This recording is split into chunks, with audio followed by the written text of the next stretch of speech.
चे अध्यक्ष आणि लोकमान्य गृहाचे संचालक डॉक्टर भालचंद्र खांगू आवर्जून या कार्यक्रमासाठी उपस्थित झालेले आणि महात्मा गांधी यांच्या साम्राज्यवाद विरोधी लढ्याचा स्वातंत्र्य युद्धाचा वारसा सांगणारे आणि महात्मा गांधी यांचे पंतू तुषारजी गांधी आवर्जून उपस्थित आहेत।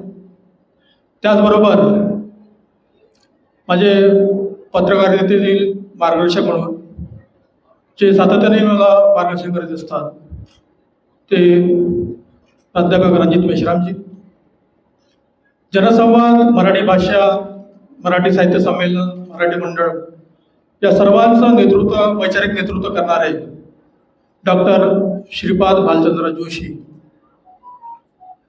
उन्नती फाउंडेशनचे अध्यक्ष अतुल कोटेचाजी आणि आपण सर्वजण। हे माझं चौथं पुस्तक आहे, तसं आपण याला पाचवं पुस्तक म्हणू शकतो। विषय सर्व वेगवेगळे आहेत। ॲक्च्युली मी जे लिहितोय, मला खूप लोक विचारतात की तुम्ही लिहिता का, काय गरज आहे तुम्हाला लिहायची। मी या प्रश्नाचं उत्तर देणार नाही, परंतु जे मी लिखाण करतोय ते लेखन माझं लिहिणं आवश्यक आहे का नाही हे तुम्हाला सांगता येऊ शकतं। माझं जेव्हा पहिलं पुस्तक आलं, दहशतवाद न्यूयॉर्क ते खैरलांची, या पुस्तकाचं 2 प्रकरण लिहून झाल्यानंतर त्याच काळामध्ये 2006 मध्ये खैरलांची येथील हत्याकांड घडलं होतं आणि अनायसे त्याचं एक प्रकरण यात जुळलं गेलं आहे। हे पुस्तक 2 गोष्टी जास्त महत्त्वाच्या मांडते। खैरलांजीचं हे नाव जरी असलं पण याच्यामध्ये 2 थिअरी मांडलेल्या आहेत। पहिली थिअरी आहे जी नंतरच्या काळामध्ये 2006 मध्ये मी लेखन केलं, 2008ला हे पुस्तक आलं। नंतरच्या काळामध्ये मी जे थिअरी त्या पुस्तकात मांडलेली आहे, मी जे वाचन केलं होतं न्यूयॉर्क टाइम्सच्या लेखामध्ये, ते नंतर पुढं अनेक लोकांनी त्यावरती पुस्तक लिहिलेले आहे। न्यूयॉर्कमधलं वर्ल्ड ट्रेड सेंटरचे जे ट्विन टॉवर आहे, ते ट्विन टॉवर बुश त्यावेळेचे जे राष्ट्रपती होते त्यांनी सद्दाम हुसेनला संपवण्याकरता कारण म्हणून ओसामा बिन लादेनच्या माध्यमातून ते पाडलं आणि त्याला डायनामिट लावलं आणि ते ध्वस्त करण्यात आलं, अशी एक थिअरी त्यात मी मांडलेली आहे। या थिअरीवरती नंतरच्या काळामध्ये अनेक पुस्तकं आली। हे एक थिअरी झाली। दुसरं आणखी एक महत्त्वाचं आहे याच्यामध्ये की 2008 मध्ये त्यावेळेचे ATSचे प्रमुख शहीद हेमंत करकरे यांनी, तुम्हाला माहीत असेल की साध्वी प्रज्ञा जी आता भोपाळची खासदार आहेत, भाजपच्या खासदार आहेत, आणि कर्नल पुरोहित यांना अटक केली होती मालेगावच्या बॉम्बस्फोटासंदर्भात। मी 2006 मध्ये जेव्हा हे पुस्तक लिहिलं, त्यामध्ये जेव्हा नांदेडमध्ये राष्ट्रीय स्वयंसेवकाच्या घरामध्ये पहाटे 3 वाजता बॉम्बस्फोट झाला आणि त्यानंतर त्यांच्या जे ब्रेन मॅपिंग टेस्ट झालं, त्यांची जे चाचणी झाली, त्याचे जे पुरावे होते, त्या टेस्टचे जे पुरावे होते, त्याचे जे रिपोर्ट होते, त्यावर आधारित दहशतवाद न्यूयॉर्क ते खैरलांची या पुस्तकामध्ये RSSचे लोक बॉम्बस्फोट करतात याचा खुलासा करण्यात आला होता। यावरती हा जो खुलासा आहे, नंतर हू किल्ड करकरे या पुस्तकामध्ये पुढं नंतर 2010-12 मध्ये जे पुस्तक आलं 12 मध्ये, त्यावेळेस मग त्यावरती जास्त सविस्तर लिहिलं गेलं आहे। याच्यानंतरचं माझं एक दुसरं पुस्तक होतं, नवयान विषमतांचा लढा। आता सध्या एवढ्यामध्ये कास्ट मॅटर या पुस्तकाची फार चर्चा होते। खरं म्हणजे ते एका इंटरनॅशनल स्कॉलरनं लिहिलेलं आहे म्हणून त्याची जास्त चर्चा होते। परंतु मी 2010 मध्ये जेव्हा या नवयान लिहिलं, जगातल्या 6 देशामध्ये अस्पृश्यता पाळली जाते आणि युरोपमधल्या 4 देशामध्ये अस्पृश्यता होती, ती अस्पृश्यता संपलेली आहे आणि सध्या विद्यमान भारत, पाकिस्तान आणि बांगलादेश हे देश सोडून इतर 6 देशांमध्ये आजही अस्पृश्यता पाळली जाते। त्या कास्ट मॅटरमध्ये जे आलेलं आहे त्याची आधीच ही जी थिअरी आहे जगातल्या अस्पृश्यता आणि भारतातली अस्पृश्यता आणि मग गुलामगिरी या अनुषंगाने नव्यामध्ये सविस्तर मांडणी करण्यात आलेली आहे. आणखी एक याच्यामध्ये महत्वाची मांडणी आहे, ज्याच्यावरती आता रावसाहेब कसबेंचं गांधी विजेता महात्मा पराभूत नेता हे जे पुस्तक आलेलं आहे. नव्यांमध्ये महात्मा गांधींवरती आंबेडकरांचा प्रभाव आणि आंबेडकरांवरती महात्मा गांधीचा प्रभाव, कारण तो माझा पुढचा प्रोजेक्ट होता, परंतु मी त्यामध्ये एका 2 पॅरेग्राफमध्ये ते मांडण्याचा प्रयत्न केला, ज्याच्यावरती पुढे मग रावसाहेब कसबेने त्यावरती सविस्तर पुस्तक तयार केलेलं आहे.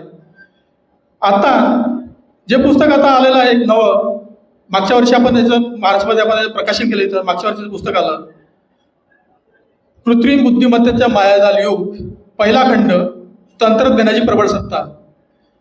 हे पुस्तक इंटरनेटवर उपलब्ध असलेली माहिती कॉपी पेस्ट करून ते छापलं गेलेलं नाही. त्या पुस्तकामध्ये नोबेल पारितोषिक विजेते अर्थशास्त्रज्ञ असतील, टेक्नॉलॉजिस्ट असतील, यांनी त्यांच्या पुस्तकामध्ये वापरलेले संदर्भ, त्यांनी मांडलेल्या थिअरीज आणि त्या थिअरीचा भारतीय अनुषंगाने भारतीय आर्थिक विकास, भारतीय अर्थशास्त्र, भारतीय समाजव्यवस्था, भारतातील तंत्रज्ञानाचा विकास का झाला नाही, या अनुषंगाने मांडणी करण्यात आलेली आहे. आणि या अनुषंगाने मांडणी ही पहिल्यांदा भारतामध्ये होते आहे. त्याच पद्धतीनं आता जो दुसरा खंड होता तुमच्याकडे, तंत्रज्ञानाची प्रबळ सत्तेनंतरचा कृत्रिम बुद्धिमत्तेचे मायाजाल युग, याचा दुसरा खंड, सहमतीची हुकुमशाही. यामध्ये सुद्धा इंटरनेटवरची जे माहिती डेटा अवेलेबल आहे, तुम्ही जो वाचू शकता, ते कॉपी पेस्ट केलेलं नाही आहे.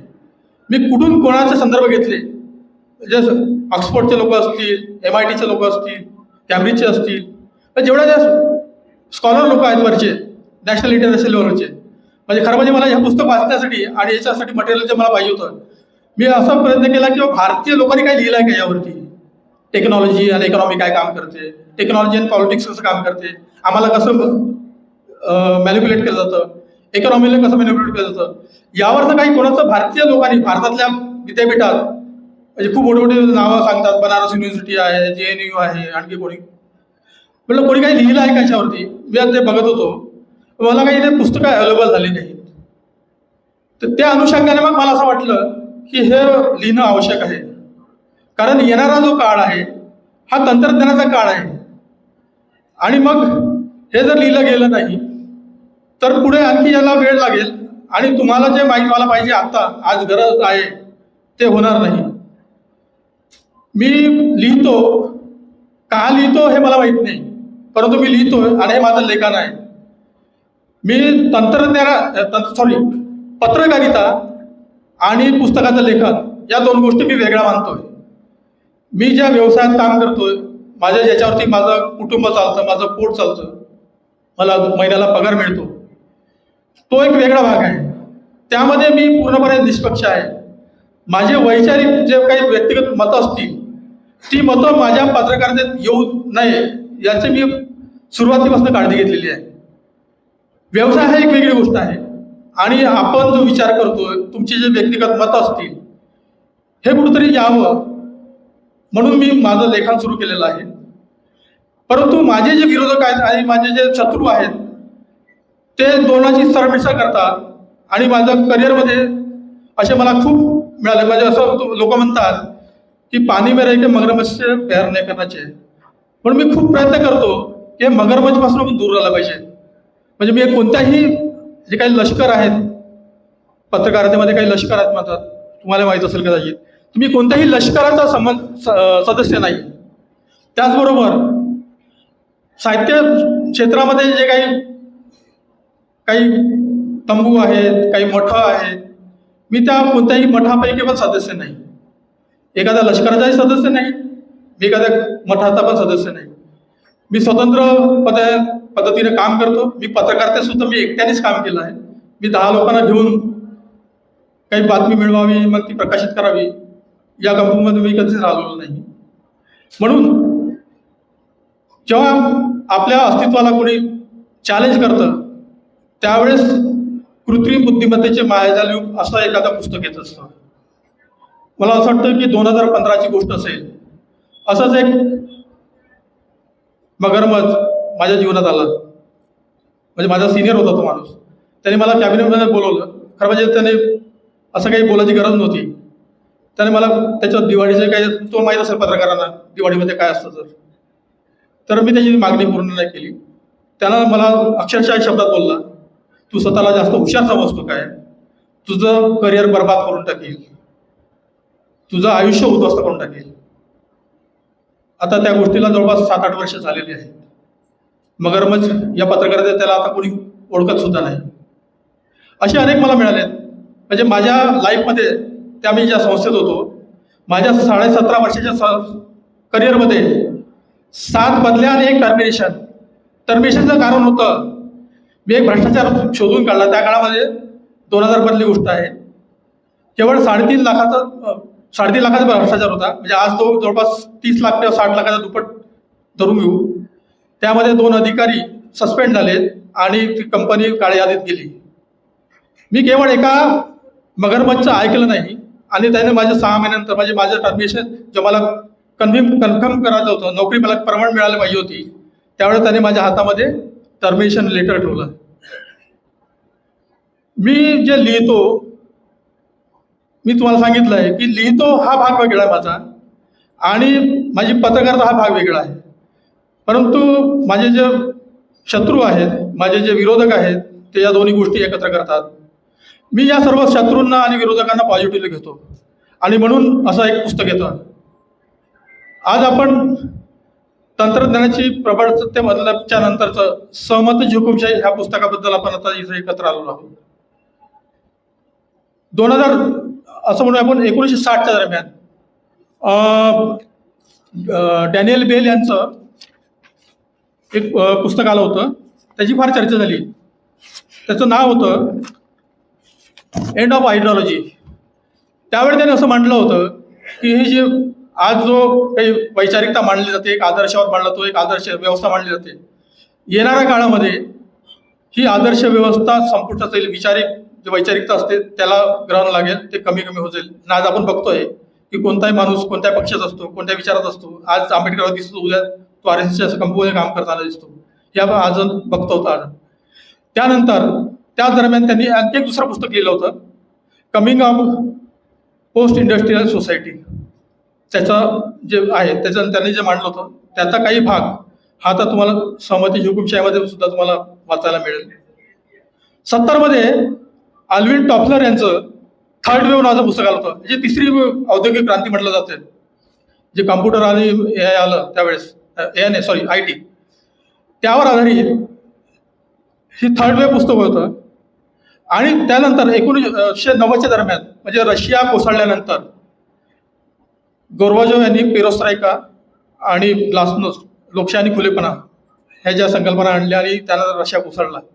तर त्यानंतर फ्रान्सिस फुकुयामा यांनी end of history and last man या नावाचं 90 मध्ये पुस्तक आलं होतं त्यांचं.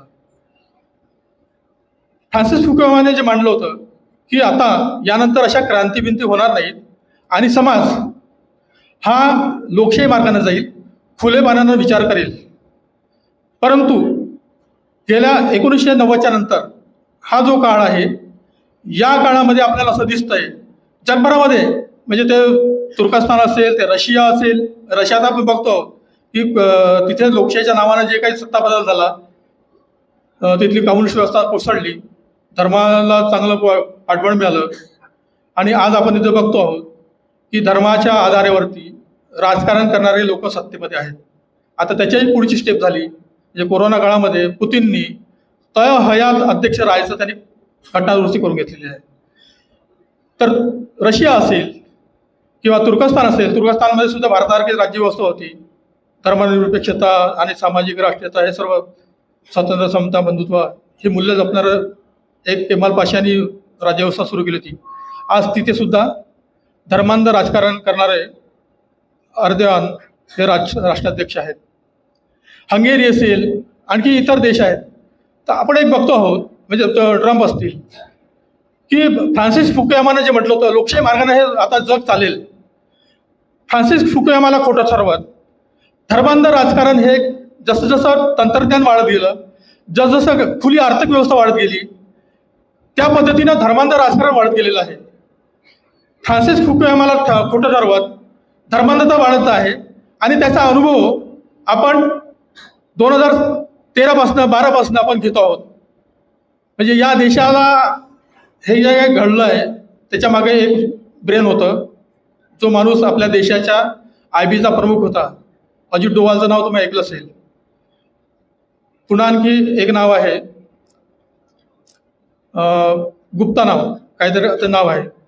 या दोघांनी विवेकानंद इंटरनॅशनल फाउंडेशन स्थापन केलेलं आहे. या विवेकानंद इंटरनॅशनल फाउंडेशननी केजरीवाल असेल, अण्णा हजारे असतील आणि हे जे सर्व आहेत, कुमार बेदी वगैरे, या सर्व लोक एकत्र आले होते आणि त्यांनी मग अण्णा आंदोलन सुरू केलं, तुम्हाला माहीत असेल. आणि मग कसं वातावरण निर्माण झालं.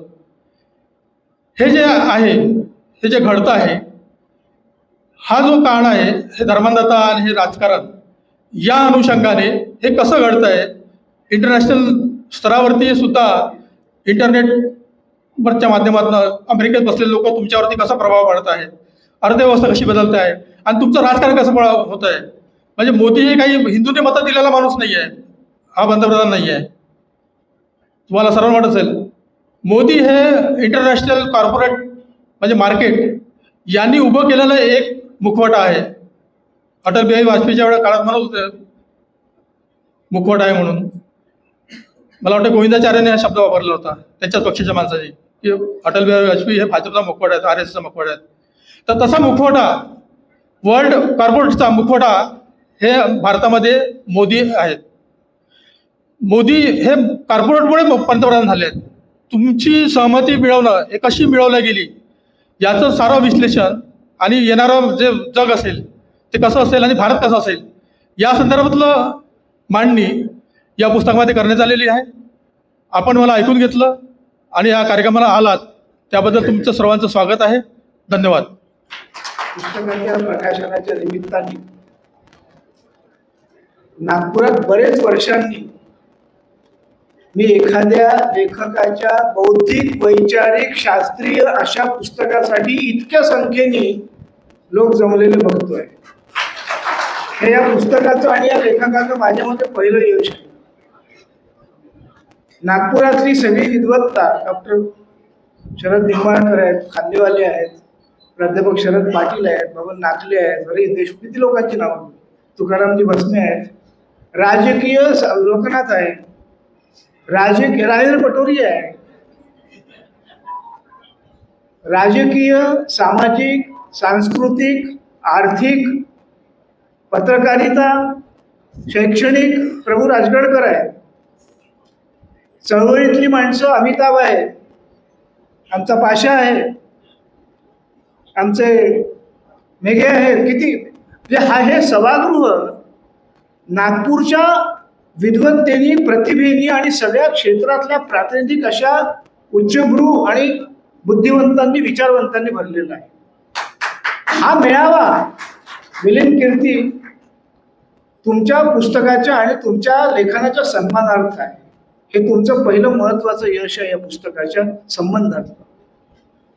तुम्ही हा जो परिवार मिलिंद कीर्ती या नावाभोवती आपल्या लेखनाने, आपल्या व्यक्तिमत्वाने, आपल्या कामाने, आपल्या चळवळीने जो उभा केलेला आहे त्याबद्दल आधी मी तुमचं अभिनंदन करतो. एक लेखक म्हणून आपण हे जे काम करत आहात.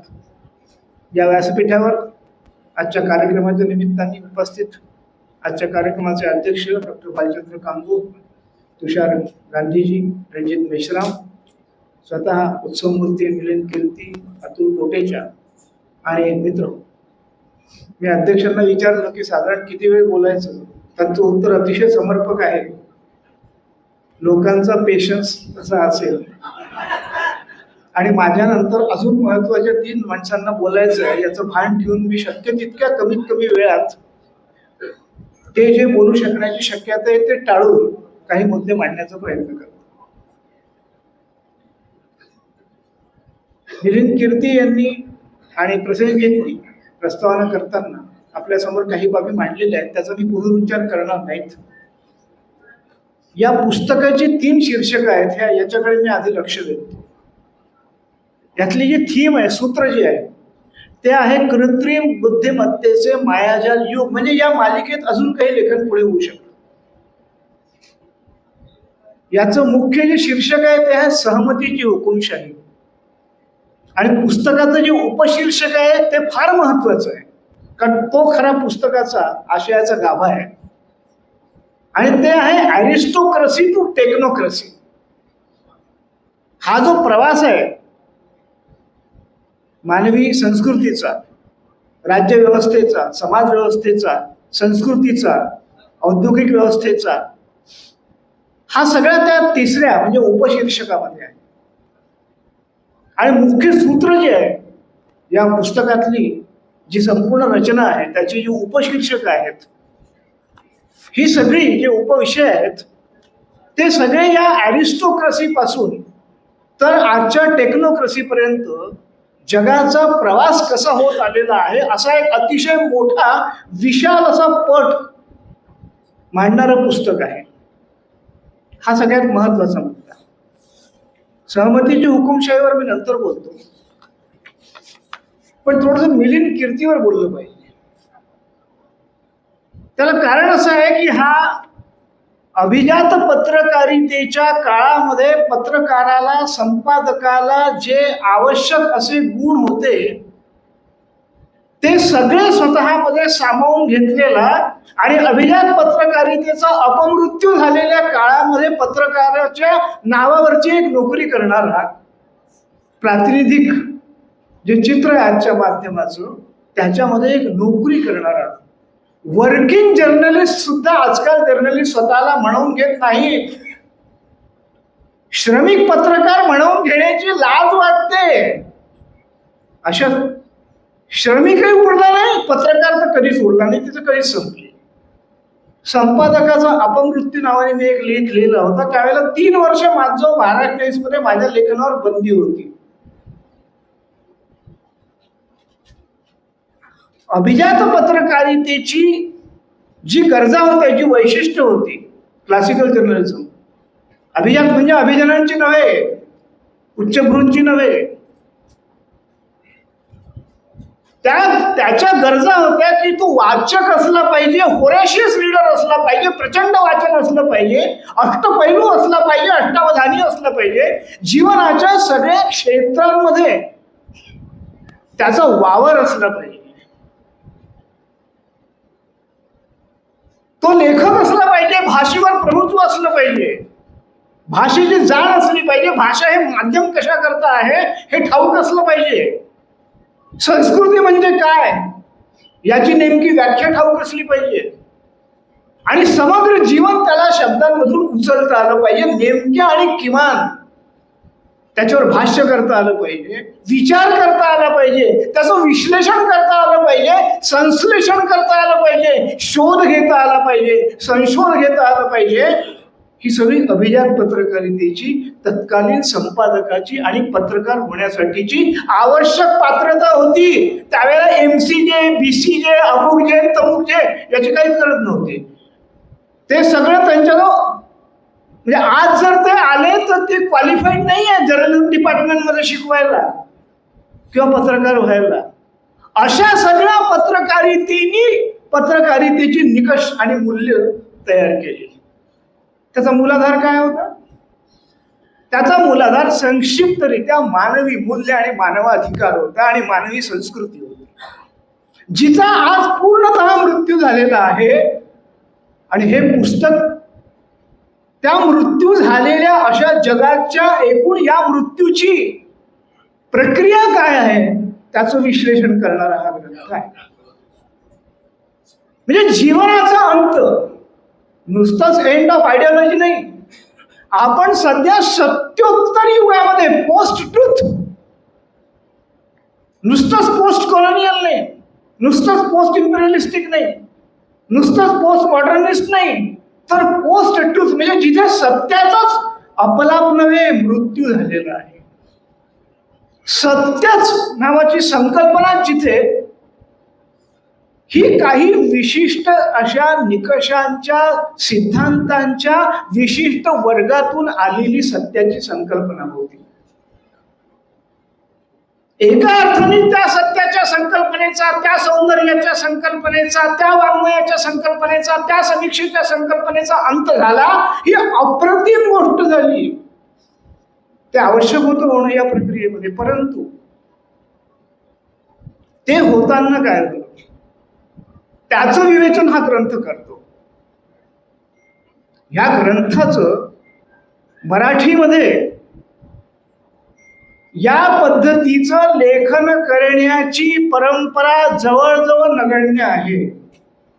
हा मराठी भाषेचं, शास्त्रीय लेखनाचं, सैद्धांतिक, वैचारिक, बौद्धिक अशा लेखनाचं, त्यातही विदर्भात आणि नागपुरात या पद्धतीने आणि शास्त्रीय विषयाकडे, सैद्धांतिक विषयाकडे, प्रक्रियात्मक ज्ञानाकडे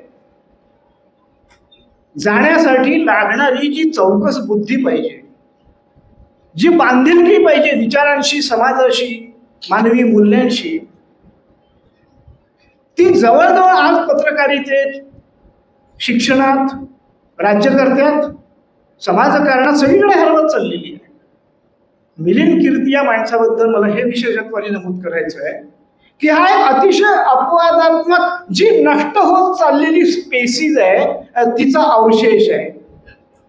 ज्या प्रजाती पलीकडे कदाचित कायमच्या पृथ्वी तलावरून नष्ट होऊ घातलेले आहेत कृत्रिम बुद्धिमत्तेच्या मायाजाल युगामध्ये, त्या प्रजातीतला हा एक लेखकीय अवशेष, हा नागपूरकर आहे, हा आपला मित्र आहे, हा आपल्या जवळचा आहे आणि याचं उत्थान आपण पाहिलेलं आहे. हा कोणीच नव्हतं तेव्हापासून, तर हा आज मिलिंद कीर्ती आहे.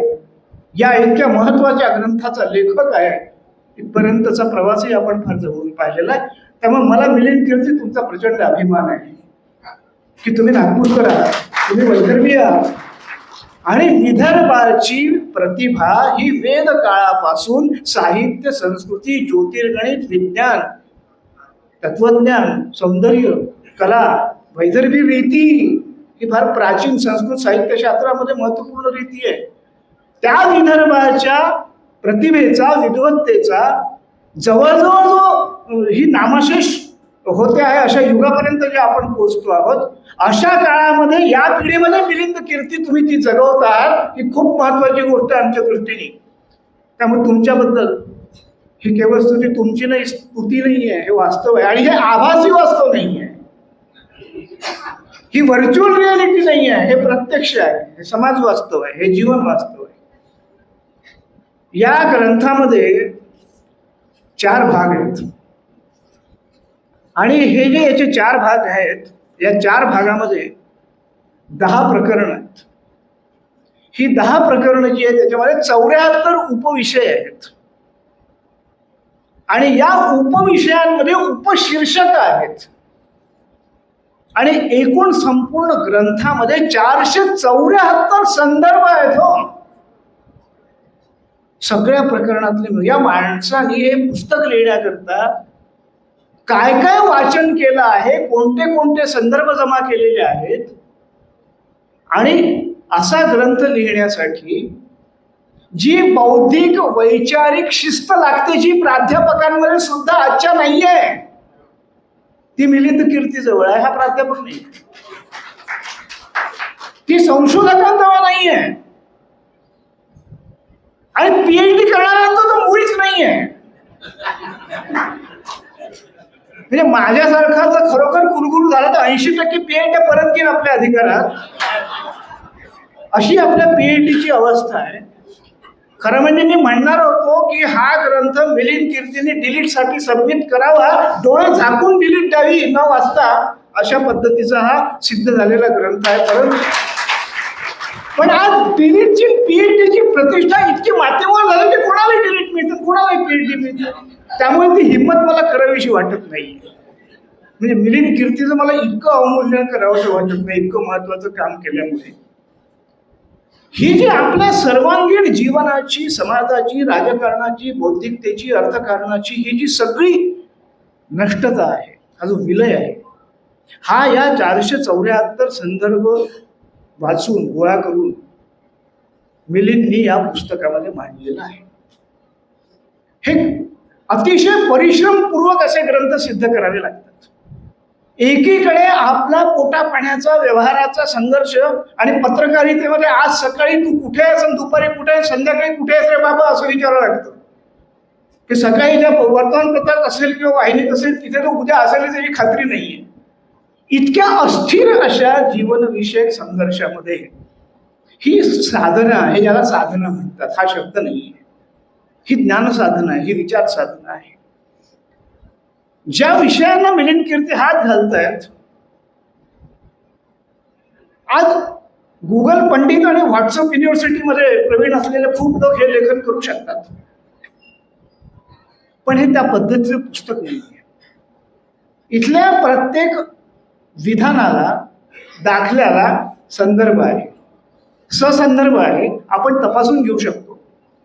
आणि उपशीर्षकांनी आपल्याला याच्यामध्ये असलेलं प्रचंड मोठं ज्ञान जे आहे ते छोट्या छोट्या पद्धतीने उचलण्याची, ग्रहण करण्याची याची शैली जी आहे लेखकाची, ते अतिशय बोजड शास्त्रीय, सैद्धांतिक, वैचारिक विषय. त्याला हे माहिती आहे की आपलं टार्गेट वाचक कोण आहे, ऑडियन्स कोण आहे, कोणापर्यंत पोचवायचं आणि कशा करता पोचवायचं. हा चळवळीतून आलेला कार्यकर्ता आहे. त्यामुळे या एवढ्या बोजड अशा विषयाच्या, शास्त्रीय अशा विषयाच्या कुठेही त्यांनी बोजड अशी परिभाषा किंवा संज्ञा वापरण्याचं टाळत अतिशय सुबोध भाषेमध्ये हे सगळं पोचवण्याचा प्रयत्न केलाय, ही त्याची शैली आहे. या प्रसंगाचे अध्यक्ष डॉक्टर भालचंद्र कानगो, ज्यांच्या हस्ते या पुस्तकाचं विमोचन झालं, ते विमोचक प्रसिद्ध तुषार गांधीजी, तुम्हा सर्वांचे परिचित भाषातज्ञ डॉक्टर श्रीपाद भालचंद्र जोशी, अतुल कोटेजाजी, पुस्तककर्ते आमचे मित्र मिलिंद कीर्ती, संचलनकर्त्या श्रीमती पावडे. मला आनंद आहे या कार्यक्रमाला PKVचे माजी कुलगुरू डॉक्टर शरद निंबाळकर, आमचे सर डॉक्टर खांदेवाले, आमचे प्रिय मित्र बबनराव नाखले, शरदराव पाटील, डॉक्टर हरीश धुरट, हरीश देशमुख, और मैं बहुत दिनों से आज डॉक्टर राजेंद्र पटोरिया को देख के बहुत आनंद आया. हाँ, चौथी लाइन पे बैठा. आणि सर्व मान्यवर महात्मा लोक, पुस्तक जबरदस्त आहे, थक्क करून सोडणार आहे, थकवणारही आहे. कधी कधीच बाबासाहेब गांधी मार्क्स येतात, कधी कधी येतात, क्वचित येतात. बहुधा लिहायचं असलं की तेच जास्त असतात, इथे तेच नाही आहेत. अख्खं जग आहे, जग असं कवटाळलं आहे मिलिंद कीर्तींनी. तिचे पृष्ठाच्या या पुस्तकात खच पाडलाय, खच संदर्भांचा. इथे तिथे सुटू देत नाही, जे सांगितलं तर सादर करतो. हेवा हा संदर्भ.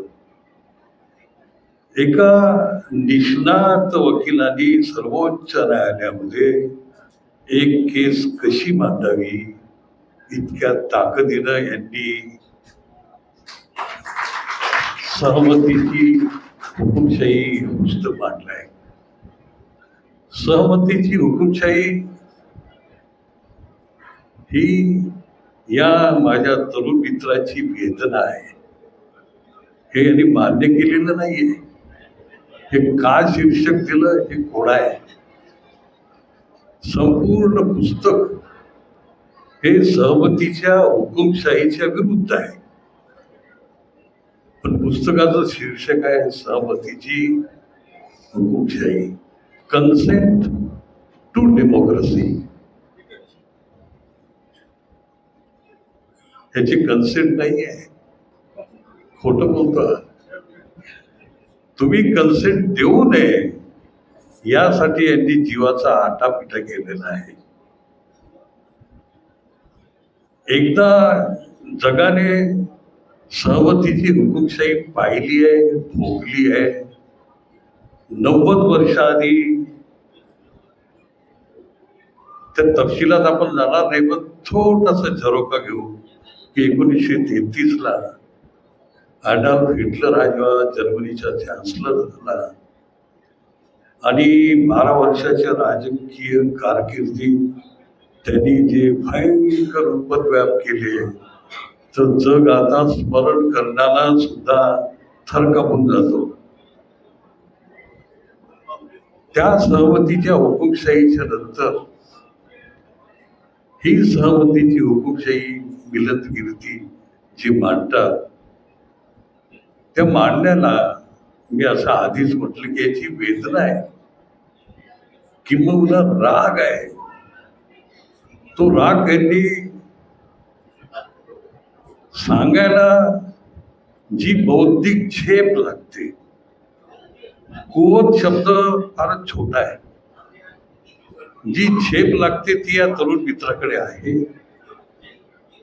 अत्यंत जड विषय लीलया यांनी पेललाय, फार लीलया पेललाय. आणि ते सगळं मांडताना लेखक जो आढावा घेतो, जी मांडणी करतो, या पुस्तकाचा प्रारंभ जो आहे, पहिलं वाक्य की हा देश, पहिलंच वाक्य आहे, प्रारंभाचं पहिलं वाक्य आहे, हा देश कसा घडेल हे किंवा कसा घडवायचा आहे हे हिंदू राष्ट्रवाद्यांनी कधीही स्पष्ट केलेलं नाही. हा देश कसा घडवायचा आहे हे हिंदू राष्ट्रवाद्यांनी कधीही स्पष्ट केलेलं नाही. हे सांगून यांनी 316 पृष्ठाचा हा ग्रंथ लिहिलाय. आणि त्या ग्रंथात ती मांडणी करताना तो पहिल्यांदा काही प्रसंग सांगतो की हे जे कृत्रिम बुद्धिमत्ता जे आहे, आर्टिफिशियल इंटेलिजन्स, एकदा तो असं म्हणतो हे जे छोटे छोटे झरोके जे यांनी सोडले आहेत, की संगणक हे जे निर्माण झालं होतं हे तर सैनिकी शास्त्रासाठी निर्माण झालं होतं. हे याचंच वाक्य आहे. संगणकाची निर्मिती शत्रूचा नामोहरम करण्याच्यासाठी झालेली, ती निर्मिती लोकांच्या कल्याणासाठी ती परावर्तित झाली. एखादं तत्वज्ञान हे कोणाच्या हातात पडावं ते महत्वाचं आहे, किंवा एखादं तंत्रज्ञान ती राबवणाऱ्या माणसाचं उद्दिष्ट काय असावं ते महत्वाचं आहे. तो एकदा अगदी विनंतीपूर्वक असं सांगतो, मी राजे हो, तंत्रज्ञानाच्या विरुद्ध नाही आहे, त्यात याची लपून अशी काळजी आहे की हे तंत्रज्ञान मी नाही म्हटलं तरी हे ढगफुटी व्हावी तसं हे आदळणार आहे. ते आदळणं, त्याचे परिणाम आणि त्याचे पडसाद दोन्हींना सोबत घेऊन ते धडक देते आहे, किंबहुना दिली आहे. हे ज्यांच्या हातात पडणार आहे ते भयंकर आहे, ही याची काळजी आहे. आणि ही जी काळजी आहे, ही काळजी सांगताना केव्हापासून याची मानसिकता निर्माण झाली आणि 2023ला काय दिसतं आहे, तो सवंगतेत जात नाही, तो भावनिकतेत जात नाही, तो प्रचारकी थाटात बोलत नाही, तो अशी गच्ची पकडून सांगत नाहीये, किंवा तो तुमचं रंजनही करत नाहीये, तो तुमचा मस्काही करत नाहीये. हे मी सांगतोय तो ऐकते. हे असं असं घडतंय, हे प्रत्यक्ष घडते. कदाचित तुमच्या नजरेच्या बाजूला झालं असेल, कदाचित ते विस्मरणात गेलं असेल, कदाचित ते विस्मरणात जाण्याला बाध्य झालं असेल, कदाचित दुसरी एखादी मोठी घटना झाल्याच्यामुळं ती तू विसरून गेला असेल, पण हे सलगतेनं लक्षात घे बरं. तू विसरला असशील, कदाचित विसरला असशील, पण त्या मुस्लिम पोराच्या घरात कशाचं मांस आहे एवढ्यावरून 100-200चा जय श्रीराम म्हणत एक मोर्चा जातो आणि त्याला ठेचून मारलाय बरं, ठेचून मारलाय. त्याच्या स्वयंपाकघरात काय शिजत होतं एवढ्या संशयावरून त्याला मारून टाकलं रे. आणि नंतर तपासांती ते कळलं की ते मांस त्याचं नव्हतं. हे पहिल्यांदाच लिहिलंय यांनी. तू हे विसरू नको की काश्मीरच्या कठुआ नावाच्या एखाद्या गावात मंदिरात त्या 8 वर्षाच्या बालिकेवर महिने बलात्कार होत गेला आणि त्यात ती मेली. तिच्या तपासात ज्या अपराध्यांना घेतलं ते का घेतलं म्हणून वकिलांचा मोर्चा निघाला होता. हे विसरायचं नाही बरं. तुझ्या लक्षात नाही आहे सगळ्या गोष्टी. तुला हाथरस मध्ये काय घडलं माहितीये?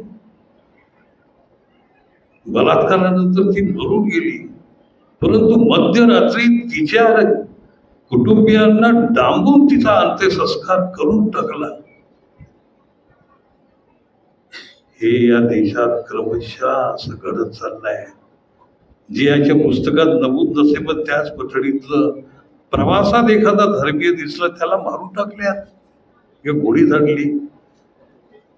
तिथे हा लेखक असं म्हणतो की हे अत्यंत महत्वाचं तंत्रज्ञान त्या मानसिकतेच्या लोकांच्या हातात पडते आहे, ज्या लोकांची, ज्या भारतीयांची मानसिकता अशी झालेली आहे. ही चिंता, हा संतप्तता, ती आक्रोश वगैरे या शब्दामध्ये तो नाही म्हणत. हे पाय, हे असं घडून आलंय. हे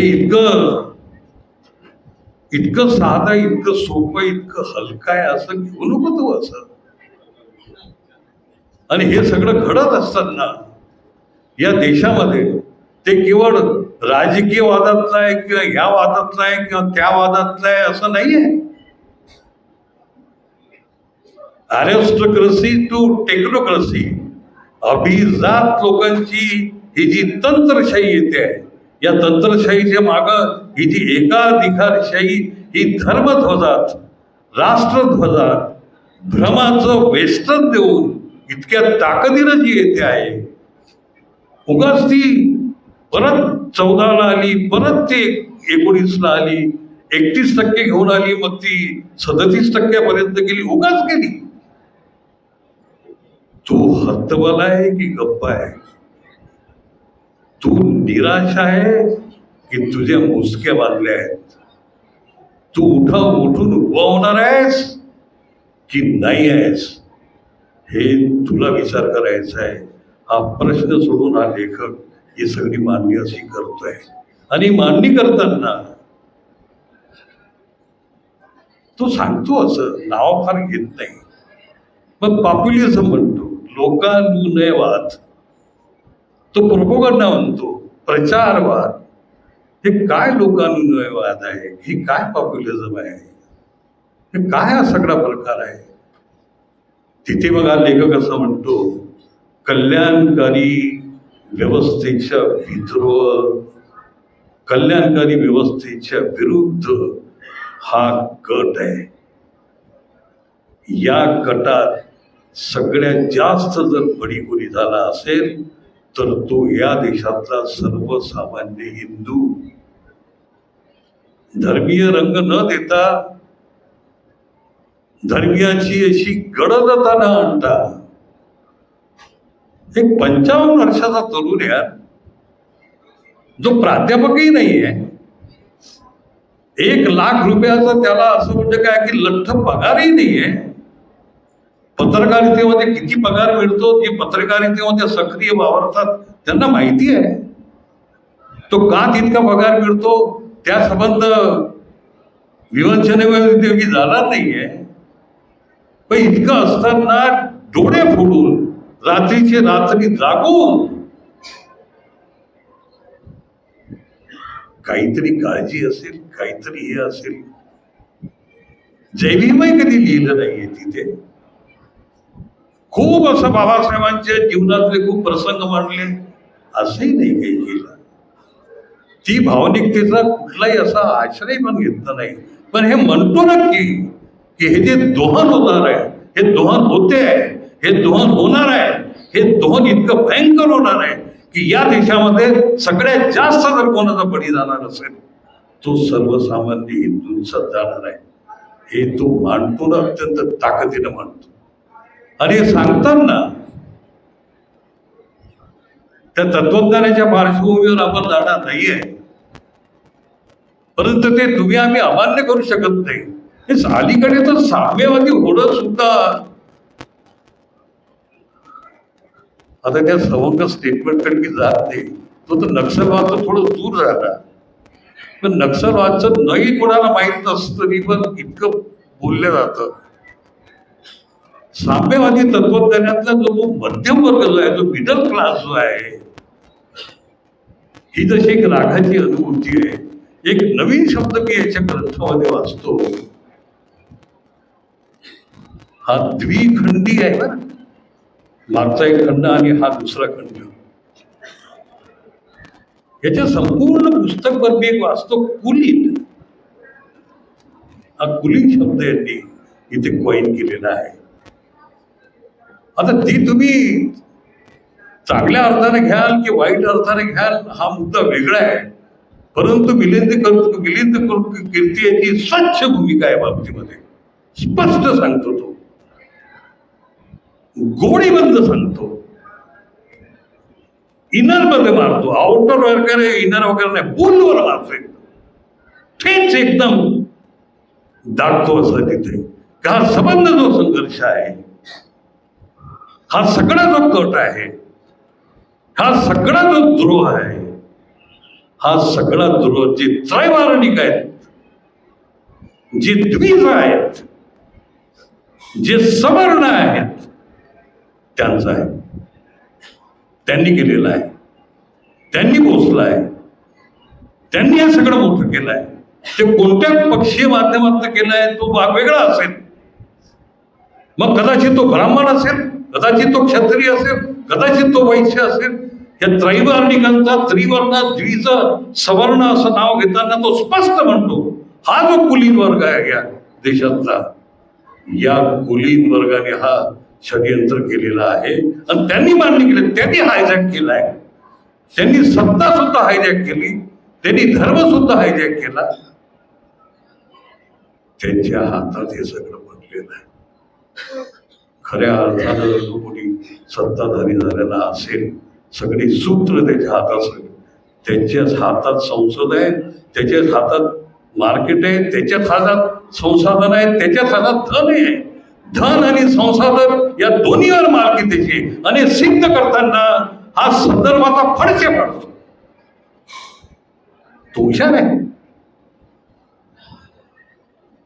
खूप हुशार आहे. तो सेव्ह इंडिया आणि सेव्ह मेरिट म्हणतो, तो घसरलं म्हणतो.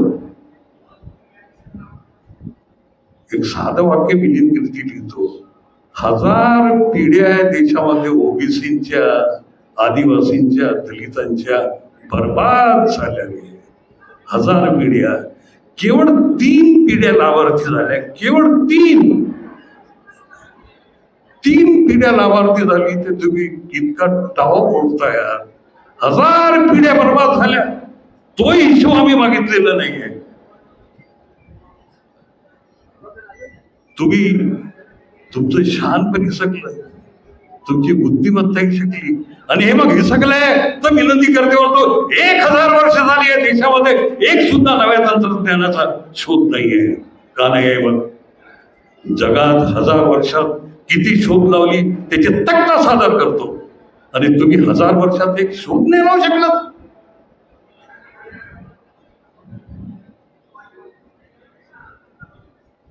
परत मग तो असं म्हणतो 2 वर्षाच्या नंतर चीनचं तुम्हाला स्वातंत्र्य झालं. तुम्ही ते 1947 ला झाले, ते तर 1949 ला झाले. चीन आणि भारताच्या ज्ञान आणि तंत्रज्ञानाच्या तुलनेचा तक्ता सादर करतो. अरे चीन 1 वर आहे तर तुम्ही 27 वर. अरे काय आहे हे सगळं? आधी 30 वर होते, मग 27 वर आले, 27 नंतर मोठ्या मुश्किलनं गेले आणि चीन आणि 1 आणि 2 वर आहे. ज्ञान आणि तंत्रज्ञानात तुमचं काहीच नाही. केवळ तुमचं काय आहे तर सगळी संपत्तीची ते संग्रहीकरण जे आहे, हे संपत्तीचं संग्रहकरण, हे संसाधनाचं संग्रहकरण, आर्थिक विषमतेची भयंकर मोठी खाई जी आहे ती कशी वाढली. माणूस थकून जातोय. रागीट माणसाला खूप राग येईल. काय आहे सर हे सगळं? किती खोटं काय रे, किती खोटं सांगतात हे सगळं. एकाही ठिकाणामध्ये तो परवलीचा शब्द विश्वगुरुत्व मी घेणार नाहीये, परंतु एकाही ठिकाणामध्ये कोणत्या तोडीमध्ये ही सातत्यानं बागा राहिलेली माणसं किती आक्रोश करतात आणि याच्या विरुद्ध जे म्हणताय. या पुस्तकाला आपण याच्यासाठी वाचलं पाहिजे की ज्याला म्हणतात रिवायडिंग जशी आपण करायची, जशी आपलं स्वच्छकरण जसं करायचं, जग समजून घ्यायचं असेल, घडामोडी समजून घ्यायची असतील, या देशातली स्पंदनं समजून घ्यायचं असेल, हा देश खऱ्या अर्थानं समजून घ्यायचा असेल, या देशातले युवरचना समजून घ्यायचे असतील, ती या पुस्तकात एकदा जावं लागेल. इतकी अपरिहार्यता या पुस्तकाने तयार केलेली आहे. आणि ती तयार करताना या माझ्या मित्राने जे कष्ट सोसले आहे त्याला एकदा तुम्ही जर टाळ्या वाजून त्याला इतके कष्ट, ही जी कष्ट सोसण्याची ही जी कुवत आहे, आर्थिक अभाव सहन करून. पण याला एक गोष्ट असंही आहे, या गटाला एक झालर आहे आणि ती झालर अशी आहे, सभागृहातली काही मंडळी मला क्षमा करतील, माझ्या माध्यमातून मिलिंद कीर्तीलाही क्षमा करतील. यांच्या प्रमेयावर सहमत होतील किंवा होणार नाही ते. आणि ती म्हणजे हा म्हणतो जो शूद्र आहे ना, जो अलीकडे आता ओळख झाली आहे ओबीसी म्हणून, हा नमस्कार घेत नाही, हा जय भीमही म्हणत नाही, हा जय ज्योती म्हणतो. बौद्धांचा खूप राग करतो.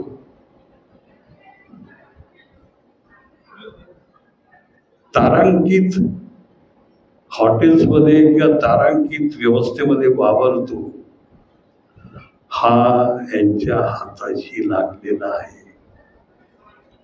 जो बौद्धांमधला मलईदार बौद्ध आहे, मी आहे काय नाही माहित नाही बाबा, पण बौद्ध याचाच शब्द आहे बाबा, मला नाही माहित, नवीनच आहे झाले. बौद्धांमधला जो मलईदार बौद्ध आहे, हाही या कुलीनांच्या हातात लागलेला आहे. हा एक गट आहे. हा ओबीसी मधला आदिवासींना का नाही घेतलं प्रभू, आनंद आहे. पण या दोघांचा यांनी म्हटलंय, या कुलीनांच्या या षडयंत्रात हा मलईदार बौद्ध आणि हा जय ज्योतिवाला ओबीसी हे सहभागी झालेले आहे. हे खरं आव्हान आहे. आणि यांचं मिळून ही सगळी युवरचना झालेली आहे. माझ्यानंतर कानगो आणि तुषार गांधी बोलणार आहेत. या सगळं याच्यातनं सोडवताना जर सोडवायचं असेल, शेवटचा एक संदेश मिलिंद कीर्ती देतो. तुम्ही असहाय आहात, हतबल आहात, निराश आहेत, म्हणून तुम्ही सहमतीची हुकुमशाही तर देत नाही असं विचारतो. ती दबावातून आली अशी विवेचना करून किंवा असं विश्लेषण करून स्वतःच डिफेन्स मेकॅनिझम मधून सोडवणूक तर करत नाही. करता की नाही करत या सभागृहावर मी सोडून देतो.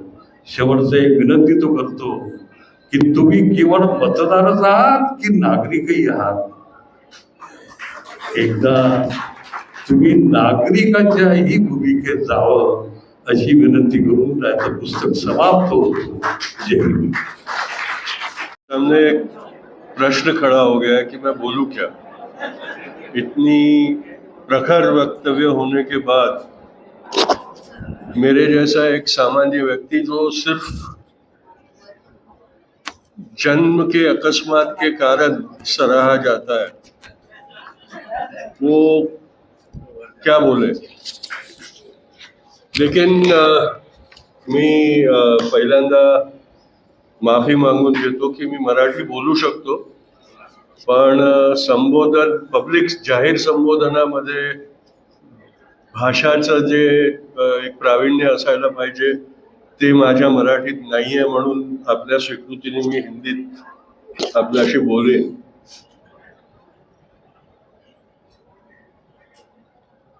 सहमतीची हुकुमशाही ये किताब आज है. इसका दूसरा जो टाइटल है वो मेरे लिए बहुत अहमियत रखता है, एरिस्टोक्रेसी टू टेक्नोक्रेसी.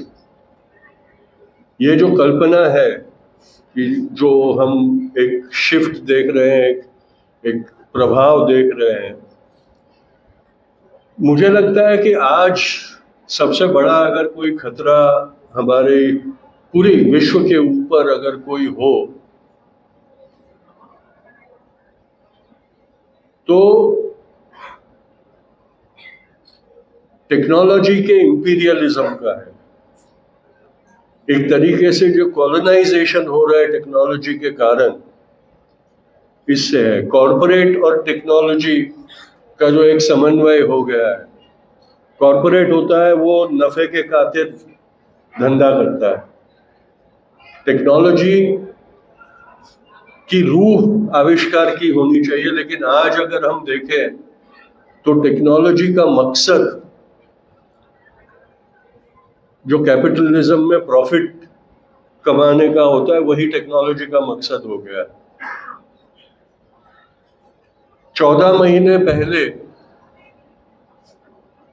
एप्पल ने अपना नया फोन बाजार में रखा था. आविष्कारी चमत्कारी फोन कहा था उसको. लॉन्च करते वक्त कहा था कि ऐसी क्रांतिकारी टेक्नोलॉजी है जो आपका पूरा कम्युनिकेशन का सिस्टम बदल देगी. 14 महीने के बाद वो क्रांतिकारी टेक्नोलॉजी आउट ऑफ डेट हो गई और दूसरा नया एप्पल का फोन है जिसके लॉन्च में भी उन्होंने यही कहा कि ये क्रांतिकारी. ऐसी कैसी क्रांति जो 15 महीने भी नहीं चल सकती, टिक सकती. यानी कि क्रांति का मकसद नफाखोरी है. ये हमने समझना बहुत जरूरी है कि हम कैसे सब चीजों के सम्मिश्रण के साथ चल रहे हैं, जहां कैपिटलिज्म, इंपीरियलिज्म, कॉलोनियलिज्म, ये सारे इज्म्स एक होते जा रहे हैं और हमारे पल्ले एक ही इज्म पड़ रहा है, कंफ्यूज्डिज्म. क्योंकि हमें समझ ही नहीं पड़ रहा है कि क्या करना है क्या नहीं. ये जो सहमति की हुकुमशाही है वो कंफ्यूज्ड मेंटालिटी के कारण हुकुमशाही है, क्योंकि डेमोक्रेसी का मतलब ही हम नहीं समझ सकते. किसी ने कहा आर्टिफिशियल इंटेलिजेंस जो आएगा वो इंसान का अस्तित्व मिटा देगा. इंसान का अस्तित्व कैसे मिट जाएगा? हम सब खत्म हो जाएंगे, मर जाएंगे, तब अस्तित्व मिट जाएगा? क्या जानवर से इंसान जिस सिर्फ एक चीज के लिए अलग है, बेहतर है। अपने तर्क शक्ति, वो तर्क शक्ति खत्म हो गई तो फिर इंसान तो खत्म ही हो जाएगा ना। आर्टिफिशियल इंटेलिजेंस वो तर्क शक्ति ही तो खत्म कर देता है, आपका सोचना ही खत्म कर देगा। और सोचना खत्म कर देगा क्या बात है, हमने तो ऑलरेडी सोचना खत्म कर दिया। क्योंकि सोचेंगे तो रिएक्ट करेंगे। अभी कुछ हमें उदाहरण दिए हमारे मुल्क में जो सारी घटनाएं घड़ी है पिछले कुछ सालों में, हमने रिएक्ट किया। कश्मीर में एक बच्ची को मारा गया, निर्मम हत्या की गई, हमने रिएक्ट किया। उसके दोषियों को सजा हुई तो वकीलों ने मोर्चा निकाला उसके खिलाफ, और जब उनको बेल मिला तो वकीलों ने उनका स्वागत पटाखे फोड़ के किया। हमने रिएक्ट किया। बिल्किस बानो के बलात्कारी और उसके पूरे परिवार के खूनियों को रिहा कर दिया गया, हमने रिएक्ट किया। राजस्थान में 9 साल के एक बच्चे को सवर्ण शिक्षक के लिए रखे गए पानी में से 1 गिलास पानी पीने के कारण मार दिया गया, हमने रिएक्ट किया। तो हम जिंदा कहां है? किस भ्रम में हम जी रहे हैं कि हम जिंदा है? लाशों का देश बन चुका है ये भारत। कुछ भी कर लो कोई फर्क नहीं पड़ता। और सिर्फ 40 साल हुए, अभी कितने साल हुए मुझे, मेरी गिनती कच्ची है इसलिए। इमरजेंसी को कितने साल हुए कोई बता? इमरजेंसी के बाद जागरूक नागरिक ने जिस पक्ष को हराना नामुमकिन समझा जाता था उसको हरा दिया था ना। आज वैसा नागरिक है? क्या हुआ? आर्टिफिशियल इंटेलिजेंस नहीं था ना तब। हम एक्सटिंक्ट क्यों हो गए? हम हमारा कोई महत्व ही क्यों नहीं रह गया? हमारा अस्तित्व खत्म नहीं हो जाएगा, हमें निकम्मे बना दिया जाएगा। हम निकम्मे बन गए। एक के बाद एक प्रयोग किया जाता है। सबसे बड़ा प्रयोग इस धारणा को अपने ऊपर हावी करने से किया गया था, हिंदू खतरे में है। इसी शहर से वो निकला था ना, हिंदू खतरे में है। और हमने सबने मान लिया कि हिंदू खतरे में है। वो खतरा कहां था किसी ने पूछा नहीं कि भाई खतरा है कहां से। आप थे, मैंने भी नहीं किया, लेकिन बहुमत ने किया ना। बहुमत ने तो किया। आप और मैं कोई फर्क नहीं पड़ता। मैं और आप यहाँ बहुत बढ़िया बढ़िया बात करके बाहर निकल जाएंगे, यहाँ बैठे हुए आधे लोग भूल जाएंगे कि हमने क्या बात की है। इसलिए मैंने नहीं किया इसकी खुशी मत मनाइए, क्योंकि आपका कोई मायना नहीं रहा है।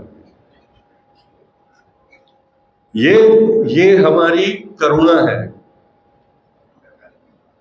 फिर हम मंदिर वहीं बनाएंगे, मंदिर बन जाएगा, चमत्कार हो जाएगा, इस देश का कायाकल्प हो जाएगा। हमने मान लिया। मंदिर के मुद्दे पर हमने सत्ता सौंप दी। चमत्कार कब होने वाला है? चमत्कार तो हम करेंगे ना, हमेशा हम ही करते आए। हम करेंगे तो चमत्कार होगा। कोई आने वाला तो नहीं है तथास्तु कहने के लिए।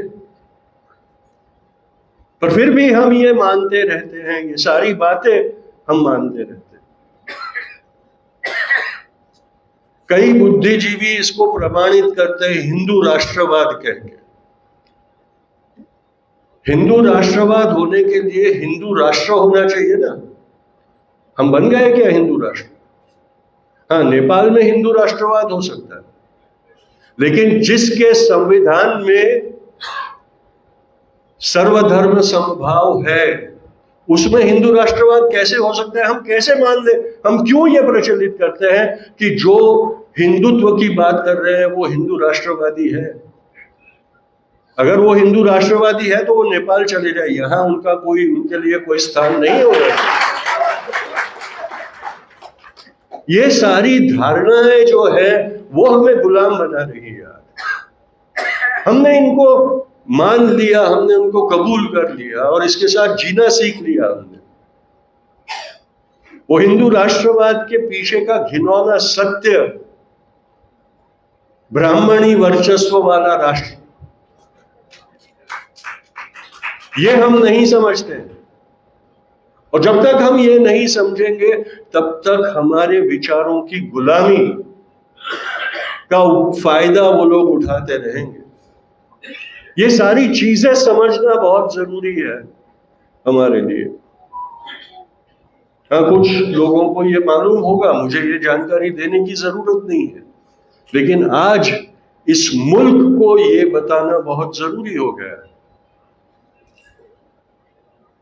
आर्टिफिशियल इंटेलिजेंस, हाँ, वो बहुत एक भयानक वस्तु है, क्योंकि उसका मकसद जो ह्यूमन फैक्टर है, जो मानवीय फैक्टर है, उसको खत्म कर देना है कि किसी भी चीज पे ह्यूमन बीइंग का कोई असर ना रहे। आर्टिफिशियल इंटेलिजेंस से ही सारी चीज चलती रहे, ये उसका मकसद है। लेकिन आर्टिफिशियल इंटेलिजेंस को हम हरा सकते हैं। जो इंसान है, इंसान को किसी अनुभव से ज्ञान प्राप्ति के लिए वो अनुभव कितनी दफा करना पड़ता है? अगर कहीं किसी चीज से हम जल जाएं तो क्या 10 बार वो जलना पड़ता है समझने के लिए कि नहीं, इसको नहीं छूना चाहिए, हम जल जाएंगे? पर आर्टिफिशियल इंटेलिजेंस को किसी चीज को समझने के लिए कम से कम 100 बार वो अनुभव करना पड़ता है, तब तक उसको उसकी धारणा नहीं बनती है, क्योंकि उसका पूरा जो क्रिएशन है वो इसके ऊपर है कि मल्टीपल एक्सपीरियंस से एक धारणा वो निकाले। तो आर्टिफिशियल इंटेलिजेंस को हराने की जो व्यू नीति है वो क्या है? Original thought. अगर हम ओरिजिनल थॉट करेंगे तो आर्टिफिशियल इंटेलिजेंस हम पे हावी नहीं हो सकेगा। इसलिए आर्टिफिशियल इंटेलिजेंस से डरने की कोई जरूरत नहीं है। आर्टिफिशियल इंटेलिजेंस के सामने हमारे अस्तित्व और हमारे महत्व को टिका रखने के लिए हमने कटिबद्ध होना जरूरी है। और हमको दी गई खूबी, जो लोग ईश्वर में मानते हो वो ईश्वर को उसका क्रेडिट दे। जो लोग हमारे जो एवोल्यूशन है उसको मानते हो वो उसको कबूल है, या केमिकल रिएक्शन को मानते हो वो केमिकल रिएक्शन को कबूल। पर हमारी ये सबसे बड़ी खूबी जो है वो ओरिजिनल थॉट है, चमत्कारी थॉट है, जिसमें से आविष्कार होता जाता है, करते जाते हैं हम लोग। Scientific temperament. आप में से कईयों ने देखा होगा कि मैं आज दीप प्रज्वलन में जूते नहीं निकाले।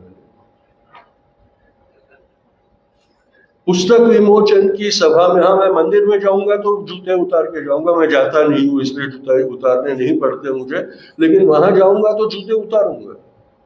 पुस्तक विमोचन में, दीप प्रज्वलन में मैं जूते क्यों उतारूं? उससे किसका अपमान हो जाता है? मैं घर में जब शाम को लाइट शुरू करता हूं तब जूते उतार के नहीं जाता हूं लाइट शुरू करने के लिए। तो इलेक्ट्रिक बल्ब में और इस दीपक में फर्क क्या है? ये अंधश्रद्धा क्यों मैं अपनी आदतों से आपको दिखाता रहूं? मैं बापू को फूल चढ़ाते वक्त भी जूते नहीं उतारता, क्योंकि मोहनदास को मैं भगवान बनाना नहीं चाहता। और इसीलिए मोहनदास को मैं कभी महात्मा नहीं कहता, मैं कभी अपने आप को महात्मा का परपोता नहीं कहता। मैं कस्तूरबा और मोहनदास का परपोता हूं, दो इंसानों का, कोई दिव्य आत्मा का नहीं। क्योंकि दिव्य बनाना हमारा एक बहाना है कि एक ऊंची स्थान पर ले जाके छोड़ दो उनको और फिर नीचे से हाथ जोड़ के खड़े रहो और अपने आप को ये तसल्ली देते रहो कि वो तो दिव्य थे इसलिए ये सब कर सके। हम नहीं कर सकते। इसलिए ना मोहनदास को मैं महात्मा कहता हूं, ना बाबा साहेब को भी मैं उस महात्मा के ऊपर पहुंचाना चाहता हूं, क्योंकि अगर उन दोनों में कोई महान वस्तु थी तो उनका अनुकरण करने की, प्रेरणा देने की जो शक्ति उनमें थी वो उनकी महात्मा थी। अगर हम उनका अनुकरण करने से ही बहाने बनाने लगे तो हम उनको समझेंगे कैसे? इंसानों के रूप में कोई एक सामान्य इंसान जिसने असाधारण कृत्य करके दिखाया अपने जीवन काल में, वो हमारा आदर्श होना चाहिए। वो आज कमी है हमारे दिलों में, हमारी भक्ति में भी वो कमी है। इसलिए राजघाट पर मत्था टेकने वाला दिल में जय नथुराम बोलता होता है। ये बातें हम समझते नहीं है, इसलिए उनके लिए हमें बेवकूफ बनाना आसान हो जाता है।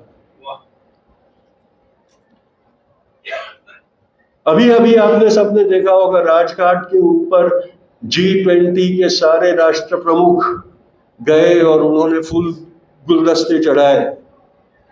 उसमें से किसी को भी ये मालूम नहीं था कि अपने जीवन में बापू ने फूलों के हार और गुलदस्ते स्वीकारना मना कर दिया था। वो सिर्फ हाथ से कटे हुए सूत को ही माला के रूप में मानते थे। इतनी तो उनकी गांधी की समझ है कि एक 5 सितारा सेरेमनी वहां की गई, जिसमें ये देखने वाला देख सकता था कि इसमें किसी को भी कोई भावना नहीं है, कोई मान्यता नहीं है, एक सिर्फ एक रस्म अदायगी करने के लिए वो वहां आए और एक मेगालोमेनिया के ईगो को शूट करने के लिए ये पूरी चीज घटी गई। सब लोग मुझे बहुत वो आने लगे संदेश कि देखो तुम्हारे परदादा का कितनी इज्जत है। मैंने बोला इज्जत होती तो ऐसी भपकादार सेरेमनी नहीं करते हम लोग। किस तरीके से हमारे विचार करने की शक्ति को मैनिपुलेट किया जाता है, उसके उदाहरण आपको हर रोज व्हाट्सएप पे देखने को मिलेंगे। और मेहरबानी करके व्हाट्सएप को तुच्छ मत समझिए। तो ये व्हाट्सएप यूनिवर्सिटी करके हम जो कहते हैं कि नहीं वो बेकार चीज है, वो नहीं है।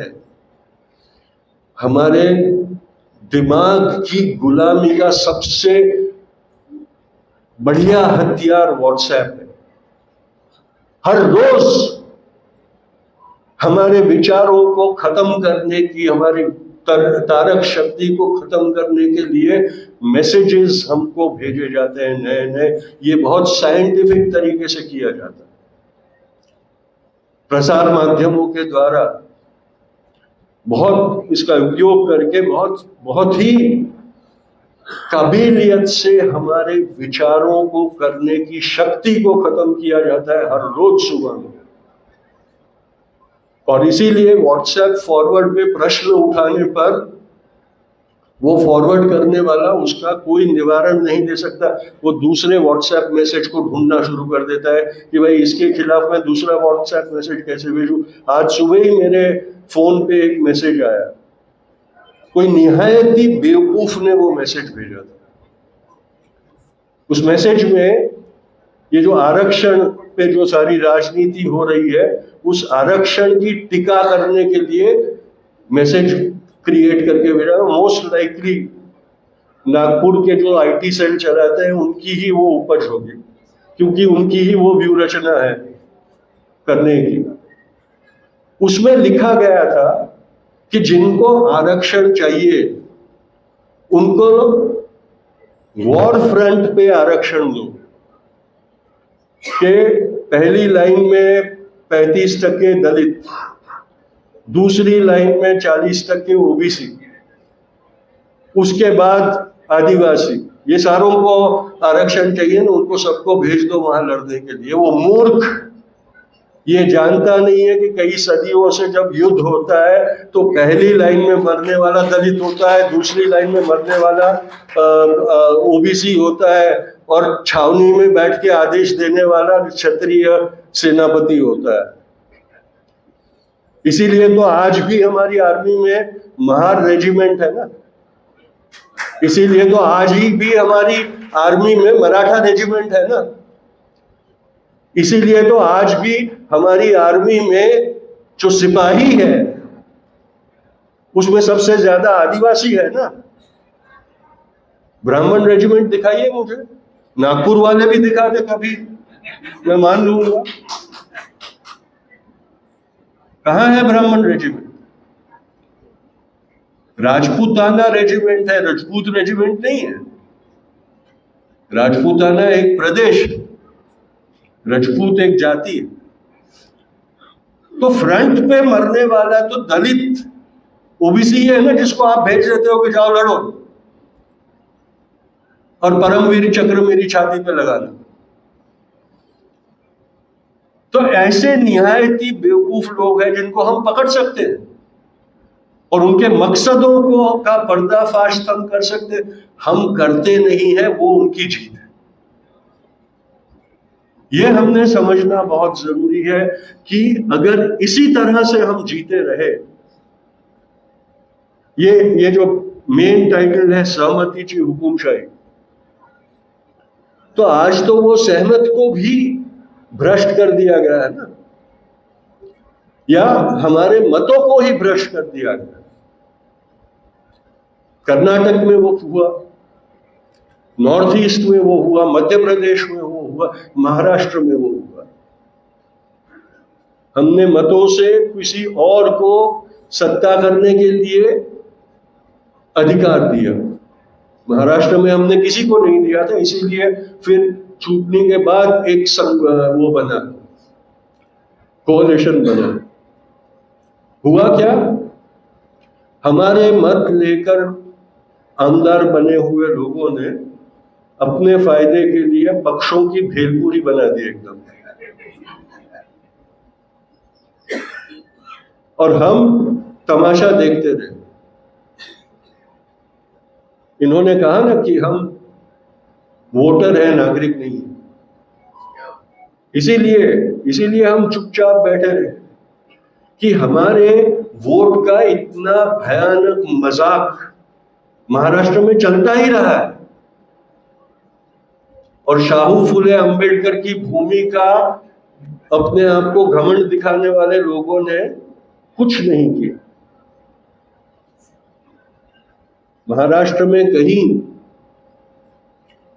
न एक मोर्चा निकला, न एक धरना हुआ, और न ही किसी भगौड़े एमएलए की गाड़ी पे एक पत्थर भी फेंका गया। मैं पत्थर फेंकने के पक्ष में नहीं हूं, लेकिन समाज के असंतोष का प्रदर्शन किसी न किसी तरीके से तो होना चाहिए था ना। आज हमने महाराष्ट्र के से क्या संदेशा भेजा है?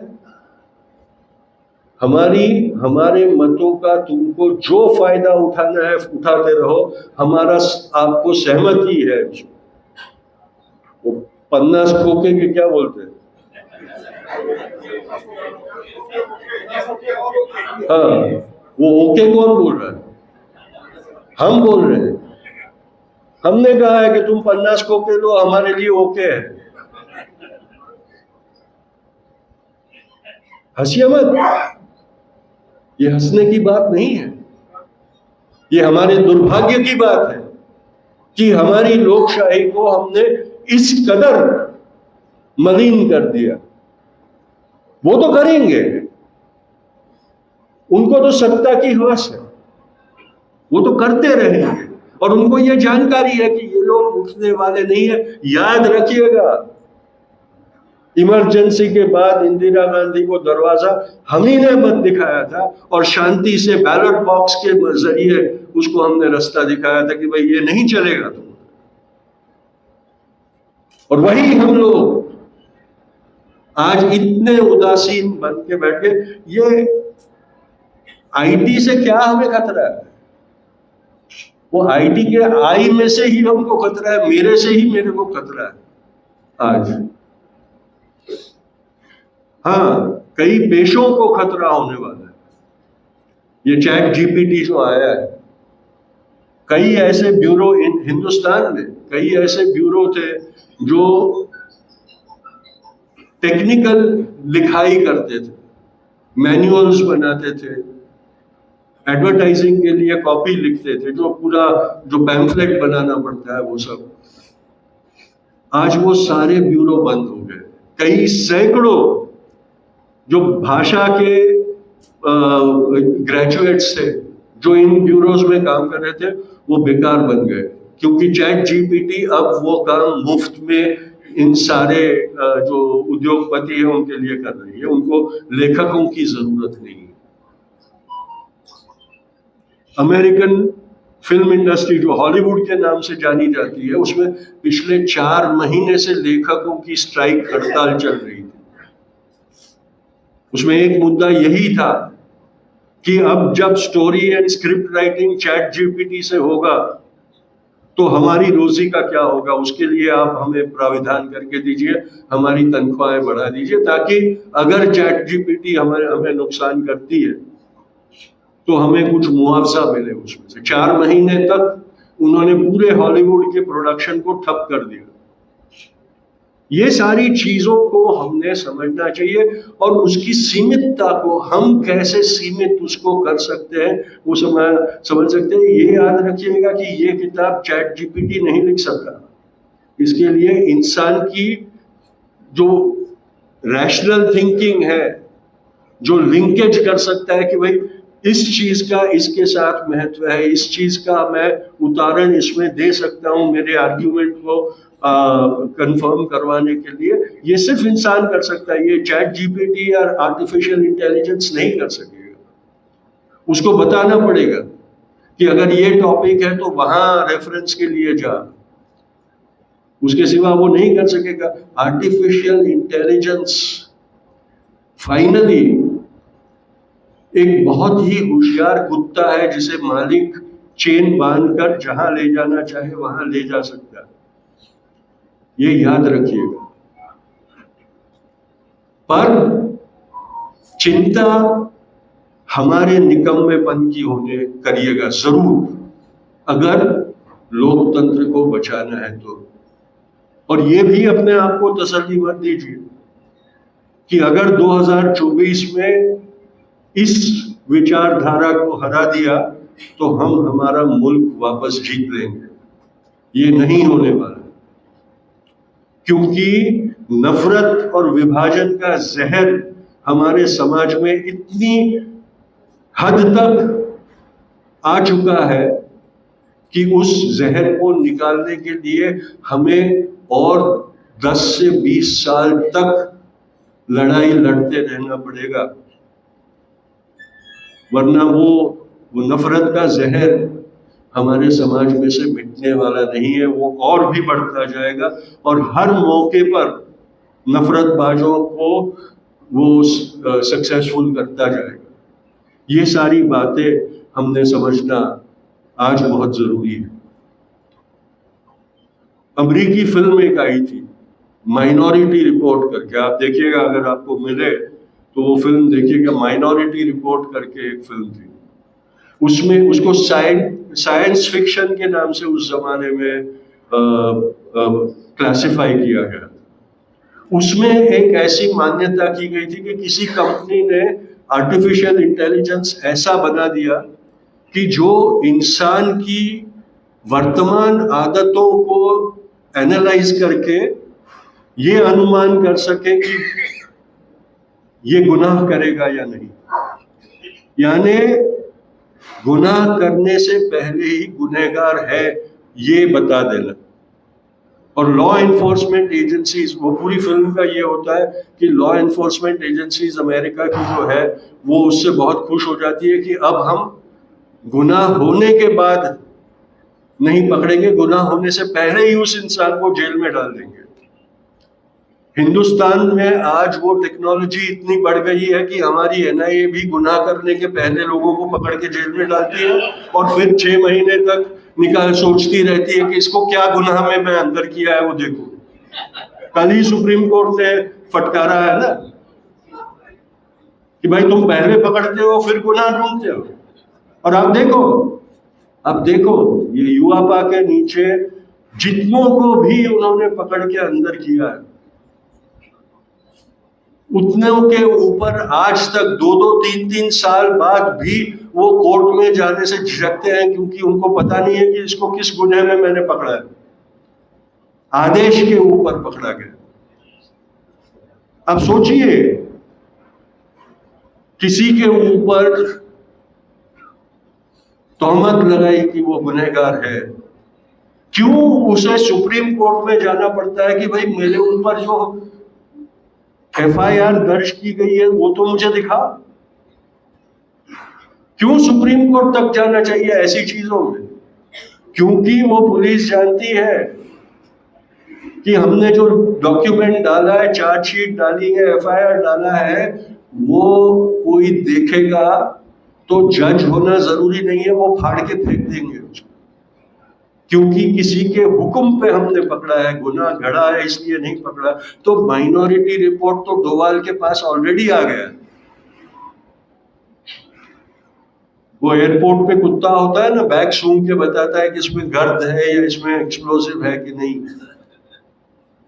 मोदी के हाथ में डोवाल है जो हवा सूंघ के बता देता है कि ये गुनहगार है कि नहीं।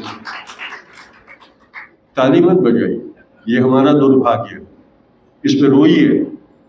और अगर रोने से वो शक्ति प्राप्त होती है कि अब मेरी जिम्मेदारी निभाऊंगा इस मुल्क को इस दिशा में जाते हुए रोकने, तो कुछ काम कीजिए, वरना फिर क्रांति के लिए भी हमें आर्टिफिशियल इंटेलिजेंस पे ही आधार रखना पड़ेगा। और जब ये होगा तब इंसान खत्म हो जाएगा। सोचिए। मेश्राम सर, स्वतः मिलिंद कीर्ती आणि सभागृहात असलेले अनेक मान्यवर बंधू आणि भगिनींनो, मी मान्यवरांना विनंती करते की प्लीज सोफ्याला बसा. तुषार गांधी यांनी पुस्तकाचं मर्म आणि सांगितलेलं आहे. कार्ल मार्क्सने असं म्हटलं होतं की जगामध्ये अनेक तत्वज्ञानी होऊन गेले की ज्यांनी जग कसं याचं वर्णन केलेलं आहे. मुद्दा जग बदलण्याचा आहे. मिलिंद कीर्ती यांनी सहमतीची हुकुमशाही असं जरी पुस्तक लिहिलं असलं तरी ती हुकुमशाही नको असं सांगण्यासाठी लिहिलेलं आहे. मला श्रीपाद जोशी यांनी सरांनी सांगितलं. पण ती नको असेल तर काय केलं पाहिजे हे नेमकं तुषार गांधी यांनी सांगितलेलं आहे की सर्वसामान्य माणसांनी जर लोकशाहीच्या बाजूने उभं राहण्यासाठी नाकार दिला तर मात्र मग संमतीची हुकुमशाहीशिवाय पर्याय नाही हे त्यांनी स्पष्टपणे सांगितलेलं आहे. खरं म्हणजे मला कधी कधी काही गोष्टीचं नवल वाटतं. सहमतीची हुकुमशाही या पुस्तकाचं प्रकाशन करताना इथे विविध मताचे लोक एकत्र केलेले आहेत. म्हणजे सहमती असल्याशिवाय हुकुमशाहीचा पराभव केला जाऊ शकत नाही हे सत्य मांडण्याचा प्रयत्न इनडायरेक्टली झालेला आहे. आणि भारतामध्ये हा प्रयोग इन्क्लुझिव्ह इंडियाच्या नावाने म्हणजे सगळ्यांना बरोबर घेऊन देशाची प्रगती करायची आहे ही संकल्पना मांडून करण्याचा सुरुवात झालेली आहे. तेव्हा 2024 साली तुम्हाला पर्याय नाही असं तुम्हाला म्हणता येणार नाही. पर्याय आहे, त्याचा गंभीरपणे तुम्ही विचार करणार की नाही हा खरा प्रश्न आहे आणि तो तुषार गांधी यांनी विचारलेला आहे. कारण 2024 साली या देशामध्ये लोकशाही जगणार की मरणार याचं उत्तर तुम्ही कसे वागता याच्यावरती मिळणार आहे. आणि म्हणून हा प्रश्न महत्वाचा आहे. मी मिलिंद कीर्ती यांचं पुस्तक वाचत असताना माझ्या मनामध्ये अनेक प्रश्न आले. सध्या अनेक घटना ज्या घडत आहेत त्याचा उल्लेख करणं मला स्वाभाविक वाटतं. जगामध्ये आपण सर्वसाधारणपणे अमेरिका एक शक्ती आहे, चीन एक शक्ती आहे, जर्मनी एक शक्ती आहे, इंग्लिश एक शक्ती आहे, भारत महाशक्ती होणार आहे वगैरे चर्चा करत असतो. परंतु या जगातली खरी महाशक्ती जी आहे ज्याला आपण बहुराष्ट्रीय कंपन्या म्हणून ओळखतो, फेसबुक असेल, मायक्रोसॉफ्ट असेल, गुगल असेल, त्यांचं काय चाललेलं आहे आणि त्यांचा संघर्ष कोणाची चालू आहे याच्याबद्दल आपण कधी विचार करत नाही. आज खरं म्हणजे सर्वात विनोदी गोष्ट अशी आहे की सर्वसामान्य माणसाच्या नावाने देशामध्ये सत्ता काबीज करणारे लोक आणि सर्वसामान्य माणसांना सवलती देऊन त्यांना जास्तीत जास्त तंत्रज्ञानाच्या आहारी लावणाऱ्या कंपन्या यांच्यामध्ये संघर्ष चालू आहे.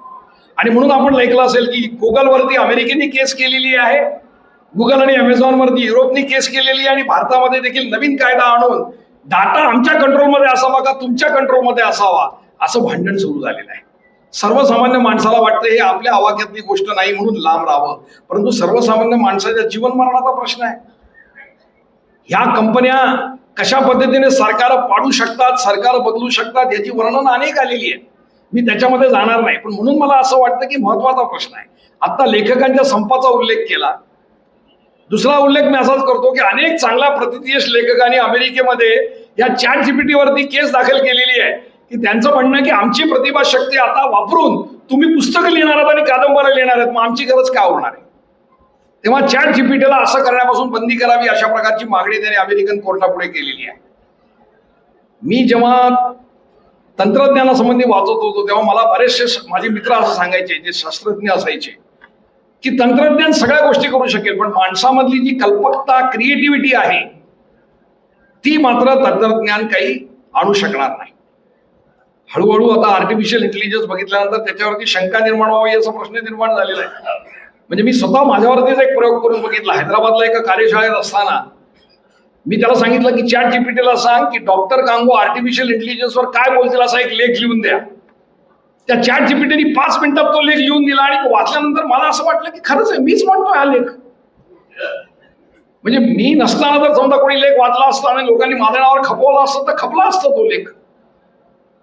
त्यामुळे क्रिएटिव्हिटी ही जी माणसाची एक वैशिष्ट्य समजलं झालं, कल्पकता, ती आता या आर्टिफिशियल इंटेलिजन्सने जर ताब्यात घेतली तर मनुष्यत्व म्हणजे काय शिल्लक राहणार आहे. म्हणजे एकच राहतात, मन आणि भावना शिल्लक राहतात. त्या तुम्ही नाही गमवल्या तर तुम्ही शिल्लक राहतात.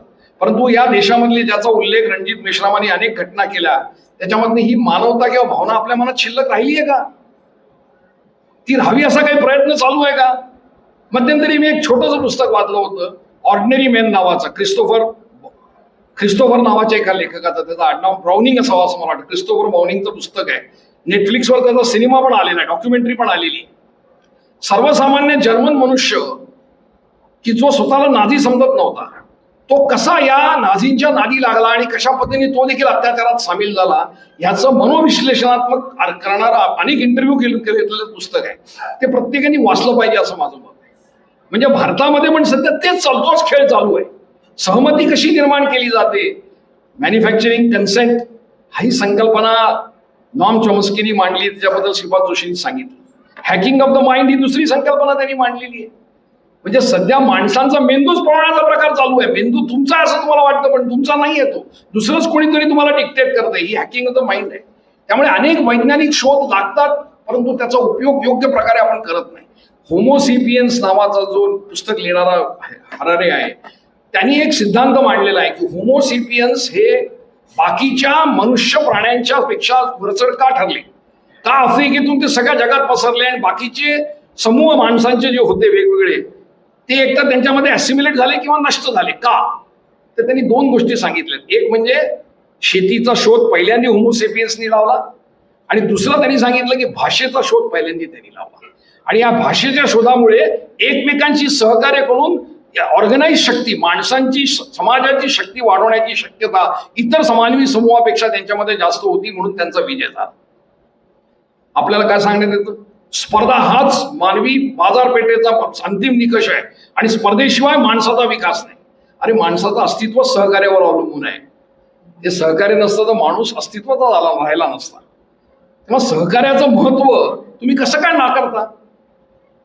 परंतु आपल्याला ही बाजारपेठीय तत्वज्ञान हेच शिकवतं की सहकार्य विसरून जा, एकमेकांची स्पर्धा करा, एकमेकांवरती कुरघोडी करा आणि मग तो कुरघोडी करण्यासाठी कुठलाही रस्ता वापरा. मग खोट्या मानवी लोकांना जेलमध्ये टाका, खोटे आरोप करा, राष्ट्रभक्ती वापरा, देशभक्ती वापरा, धर्मभक्ती वापरा, जातभक्ती वापरा, काही वापरा, परंतु काही करा आणि कुरघोडी करा हे त्यातनं आपल्याला शिकवलं जातं. हे बरोबर आहे का हा प्रश्न आपण विचारला पाहिजे, कारण का आपण समाजामधली शक्ती आहोत आणि आपल्याला लोकशाहीने हे स्वातंत्र्य दिलेलं आहे, विचार करण्याचं स्वातंत्र्य दिलेलं आहे, त्याचा उपभोग घ्या. त्याशिवाय सहमतीची हुकुमशाही नष्ट करता येणार नाही. दुसरा एक मुद्दा मी जो मांडणार आहे ज्याच्याकडे लक्ष वेधतो तो म्हणजे मिलिंद कीर्तीनी ह्या सहमतीच्या संदर्भामध्ये तंत्रज्ञानाचा लिहिताना तंत्रज्ञानामागचं जे आर्थिक तत्वज्ञान आहे त्याच्याबद्दल पण सखोल लिहिलेलं आहे. कोणाचा नफा कसा होतो, कसा नफ्यासाठी वापर केला जातो. आणि मला स्वतःला मात्र आज हळूहळू असं वाटायला लागलेलं आहे की आज समाजापुढे दोन प्रश्न आहेत की माणूस जेवढं काही करतोय ते माणसासाठी करायचं का नफ्यासाठी करायचं, ह्याचं उत्तर माणूस जोपर्यंत देऊ शकणार नाही तोपर्यंत या प्रश्नाचं उत्तर मिळू शकणार नाही. माणसाने माणसासाठी काम करावं असं जोपर्यंत आपण ठरवणार नाही तोपर्यंत या नफेखोरी प्रवृत्तीला आपण मात देऊ शकणार नाही. आपण लक्षात घेतलं पाहिजे. ह्या सहमतीच्या मागे नफेखोरी आहे आपण लक्षात घेतलं पाहिजे आणि ती कुठपर्यंत जाऊ शकते. मी ट्रेड युनियन मध्ये काम करतो म्हणून मला माहिती आहे की मी एकदा एका मालकाशी चर्चा करताना असं म्हटलं की तुम्ही माणसाला रिप्लेस करण्याचा प्रयत्न करताय, बाजारपेठेवर याचा विपरीत परिणाम होईल. कारण का माणसाला पैसे दिले नाही तर बाजारपेठ विकसित होणार नाही आणि मग तुमचा माल खपेल कसा. तर ते म्हणाले काळजी करू नका, रोबोट्स जे निर्माण होणार आहे त्या रोबोट्सला सप्लाय करण्यासाठी आमच्याकडे माल पाहिजे. म्हणजे रोबोला देखील ते माणूस समजतात, यंत्रमानवाला मदत करणं, त्याच्यासाठी पाठ पुरवणं, ह्याच्यामध्ये नफा बघतात. माणसाचं काही हो, ही नफेखोराची जी माणूस संपवण्याची प्रवृत्ती आहे त्याच्यावरती मात कशी करायची हा प्रश्न आहे. आणि म्हणून मग बँक युनियनचं जे एक घोषणा असते की profit for the people not over the people, नफ्याच्या विरोधात आम्ही नाही आहोत, नफा पाहिजे समाजामध्ये परंतु तो माणसासाठी पाहिजे. हे जर घोषवाक्य तुम्ही विसरलात तर तुम्हाला भवितव्य नाही. म्हणून नफ्याच्या विरुद्ध आम्ही नाही आहोत, पण नफा हा माणसासाठी आहे आणि माणूस हा महत्वाचा आहे. गांधी, आंबेडकर, मार्क्स या तिघांना एकत्र घेऊन जाण्याचे कारण काय, तिघांचे विचार अनेक पातळीवर वेगवेगळे होते, उत्तरे वेगवेगळे असतील, परंतु तिघांमध्ये कॉमन थ्रेड काय होता, तिघही माणूस केंद्रित विचार करत होते. माणूस हा त्यांच्या दृष्टीने अत्यंत महत्वाचा होता. आणि म्हणून मला असं वाटतं की मिलिंद कीर्तींचा संदेश तोच आहे की तंत्रज्ञान हे माणसासाठी आहे का माणूस तंत्रज्ञानासाठी, याचं उत्तर तुम्ही द्यायला शिका, तरच तुम्हाला ह्याच्यामधनं उत्तर मिळेल. आज भस्मासुराची आठवण होईल. डोक्यावर हात ठेवून भस्म झाला तसा तो मोहिनीला नाचता डोक्यावर हात ठेवला, त्यांनी ठेवला आणि तो नष्ट झाला, ही आपली पुराण कथा आहे.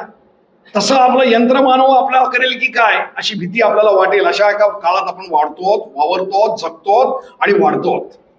पण उत्तर बाहेरचं कोणी देणार नाही, कोणी विभूती येणार नाही, कोणी अवतार येणार नाही. अवताराची वाट पाहू नका, कोणी येणार नाही. आपणच लोकशाहीमध्ये लोक हाच अवतार आहे. लोक काय उत्तर देतात ह्याच्यावरतीच ते अवलंबून आहेत.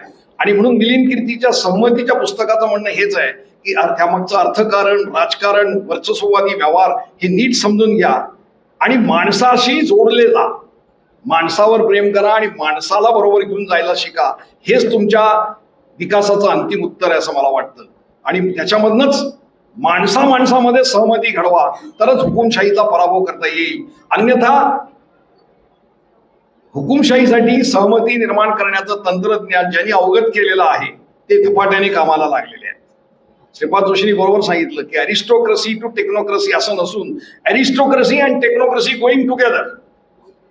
जमीनदारी व्यवस्था आपण कायद्याने नष्ट केली असेल परंतु मानसिकरित्या जमीनदारी नष्ट केलेली नाही.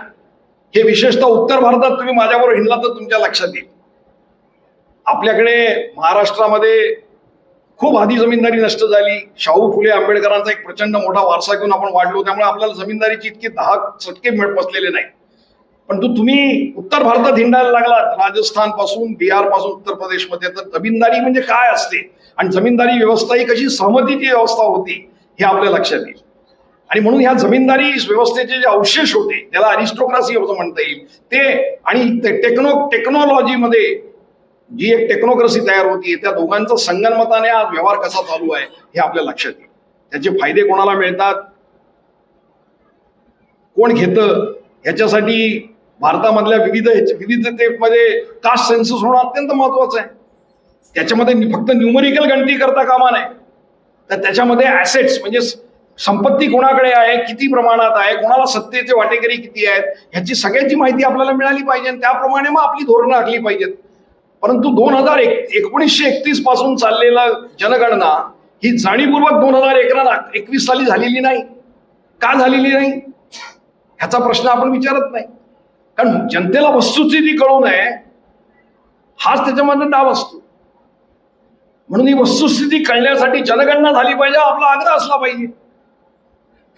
आपण तो आग्रह करतच नाही. काय मागणी करतो का? एक तरी मोर्चा मला दाखवा ह्या संदर्भात झालेला. करोना होता म्हणून 2021 साली जायचं मी समजू शकतो, पण 22, 23, 24 त्याचा निवडणुकीशी काहीच संबंध नाहीये. आम्हाला आम्ही कुठे आहोत आणि आम्ही 10 वर्षात किती प्रगती केलेली आहे, किती लोकांनी शेती सोडली, किती लोकांनी शेतीमध्ये परत गेले, किती लोकांना नोकरी मिळाली, स्त्रियांचा त्याच्यामधला सहभाग किती आहे अर्थव्यवस्थेमधला, हे सगळं करण्यासाठी जनगणना आवश्यक आहे. या जनगणनेपासून पळ कसा काढाल किंवा ती पोस्टपोन कशी कराल हा प्रश्न खरं म्हणजे विचारायला पाहिजे, तो आपण विचारत नाही. तेव्हा योग्य प्रश्न विचारा तर योग्य उत्तरं मिळतील असं एकाने म्हटलेलं आहे, त्याच्याशी मी सहमत आहे. आणि म्हणून मी जास्त न बोलता अध्यक्ष भाषणाचा समारोप करताना एवढंच म्हणेन की मिलिंद कीर्तीने लोकवाङ्मय ग्रहाला एक चांगलं पुस्तक दिलं. लोकवाङ्मय ग्रहासंबंधी 2 शब्द बोलण्याची गरज मला वाटते. एक प्रकाशक म्हणून मी पहिल्यांदा विनंती करतो की कृपया 15% सवलतीत आम्ही पुस्तक देतोय ते पुस्तक घेऊन जा. एक प्रकाशक म्हणून माझी ही अपेक्षा आहे आणि गरज पण आहे. पण त्याचबरोबर मला असं वाटतं की आमचा जो मुख्य उद्देश आहे पुस्तक छापण्याचा, तो म्हणजे विचार तुमच्यापर्यंत पोहोचले पाहिजेत आणि तुम्हाला विचार प्रवृत्त केलं पाहिजे. लोकवाङ्मय ग्रहाचं प्रमुख काम हेच आहे की प्रागतिक विचार आज समाजामध्ये पसरवून आम्ही कुठलंही जाणीवपूर्वक, लोकवाङ्मय ग्रहाने आतापर्यंत 1400 पुस्तकं छापलेली आहेत, पण कुठलंही पुस्तक तुम्हाला असं दाखवता येणार नाही की जे आम्हाला माणसाच्या विरोधी मत प्रचार करणाऱ्या लोकांसाठी म्हणून आम्ही छापलेलं आहे किंवा अंधश्रद्धेला खतपाणी घालणारं पुस्तक आम्ही छापलेलं आहे. हे साधारणतः आम्ही तत्व म्हणून ठेवलेले. नुसतं लोकवाङ्मय ग्रहाने नाही तर लोकवाङ्मय ग्रहासारखे जे पीपल्स पब्लिकेशन हाऊस दिल्लीचं असेल किंवा सेंच्युरी बुक स्टॉल ज्या तामिळनाडूमध्ये असेल किंवा नव कर्नाटक कानडी भाषेतलं असेल किंवा प्रभात बुक स्टॉल सारखं केरळमधलं असेल किंवा पंजाब बुक स्टॉल सारखं पंजाबी भाषेतलं छापणारं पुस्तक असेल, आमचे जे नवराजस्थान असेल राजस्थानी भाषेत छापणारं, या सगळ्या सिस्टर कन्सर्न्सनी जाणीवपूर्वक देशामध्ये एक प्रागतिक विचारांची पुस्तिका निर्माण करून लोकांपर्यंत पोहोचवण्याचा एक संकल्प केलेला आहे. त्यालाही तुम्ही साथ द्या या निमित्ताने असं मला असं वाटतं. आणि आम्ही हा संकल्प कायम ठेवू, कारण विचारांची लढाई आहे. हुकुमशाहीचा पराभव हा रस्त्यावर उतरून तर करावाच लागतो, विचारांच्या माध्यमातून तो करावा लागेल. कारण विचार शिवाय जर रस्त्यावर उतरले तर हुकुमशाही परत येण्याची भीती असते, लक्षात घेतलं पाहिजे. म्हणजे जन आंदोलनातून, जन असंतोषातून लोकशाहीच येईल असं काही नसतं. ती यायची असेल तर त्या जन आंदोलनाच्या मागे एक वैचारिक अधिष्ठान ठामपणे उभं करण्याचं काम असतं आणि ते लोकवाङ्मय ग्रह, PPH आणि इतर सगळ्या सिस्टर कन्सर्न करतायत याची जाणीव आपल्याला व्हावी आणि त्याच्यासाठी तुम्ही आम्हाला सहकार्य करावं एवढी अपेक्षा व्यक्त करून मी मिलिंद कीर्ती यांचे मनपूर्वक आभार मानतो की त्यांनी 2 चांगली पुस्तकं आम्हाला या निमित्ताने, खरं 3 पुस्तकं, नवयान पण तुम्हीच दिलो, 3 पुस्तकं त्यांनी दिली. पहिल्या पुस्तकाला आम्ही काही न्याय देऊ शकलो नाही, जास्त त्याची चर्चा करू शकलो नाही, पण ह्या पुस्तकाच्या संदर्भामध्ये हा विषय मराठीत नवीन आहे. तंत्रज्ञानासंबंधी साधारणतः इंग्लिश पुस्तकं खूप येतात, त्यांनी पण जे 474 रेफरन्सेस दिलेले आहेत त्याच्यामधले मला वाटतं 400 पेक्षा जास्त रेफरन्सेस हे इंग्लिश पुस्तकांचेच आहेत. इंग्लिश भाषा ही तंत्रज्ञानाची भाषा झालेली आहे, ती तुम्हाला आवडो का ना आवडो. त्यामुळे तंत्रज्ञान म्हटलं की ते इंग्लिशमध्येच वाचायचं असा आपला भारतीयांचा देखील एक गोंडस समज झालेला आहे. म्हणून मला एकाने बाहेर सजेशन केलं की हे पुस्तक जास्तीत जास्त भारतीय भाषात आणण्याचा प्रयत्न करा. निश्चितपणे करू, पण प्रयत्न करणं म्हणजे आर्थिक त्याच्यामध्ये पाठबळ उभं करणं आणि ते आर्थिक पाठबळ पुन्हा जनतेमार्फतच उभं केलं पाहिजे, म्हणून पुस्तकं विकली गेली पाहिजे, ती आमची अपेक्षा आहे. तेव्हा त्याच्याबद्दल आपण आम्हाला सहकार्य करावं एवढं पुन्हा एकदा कळकळीचं आवाहन करून या कार्यक्रमासाठी मला इथे बोलवलं आणि इतके दिग्गज लोक असताना अध्यक्षस्थान दिलं त्याबद्दल मनपूर्वक आभार मानतो आणि अपेक्षा व्यक्त करतो की अशी अनेक पुस्तकं आम्ही इथून पुढे आणणार आहोत, त्याला आपण प्रतिसाद द्याल अशी अपेक्षा व्यक्त करून आपले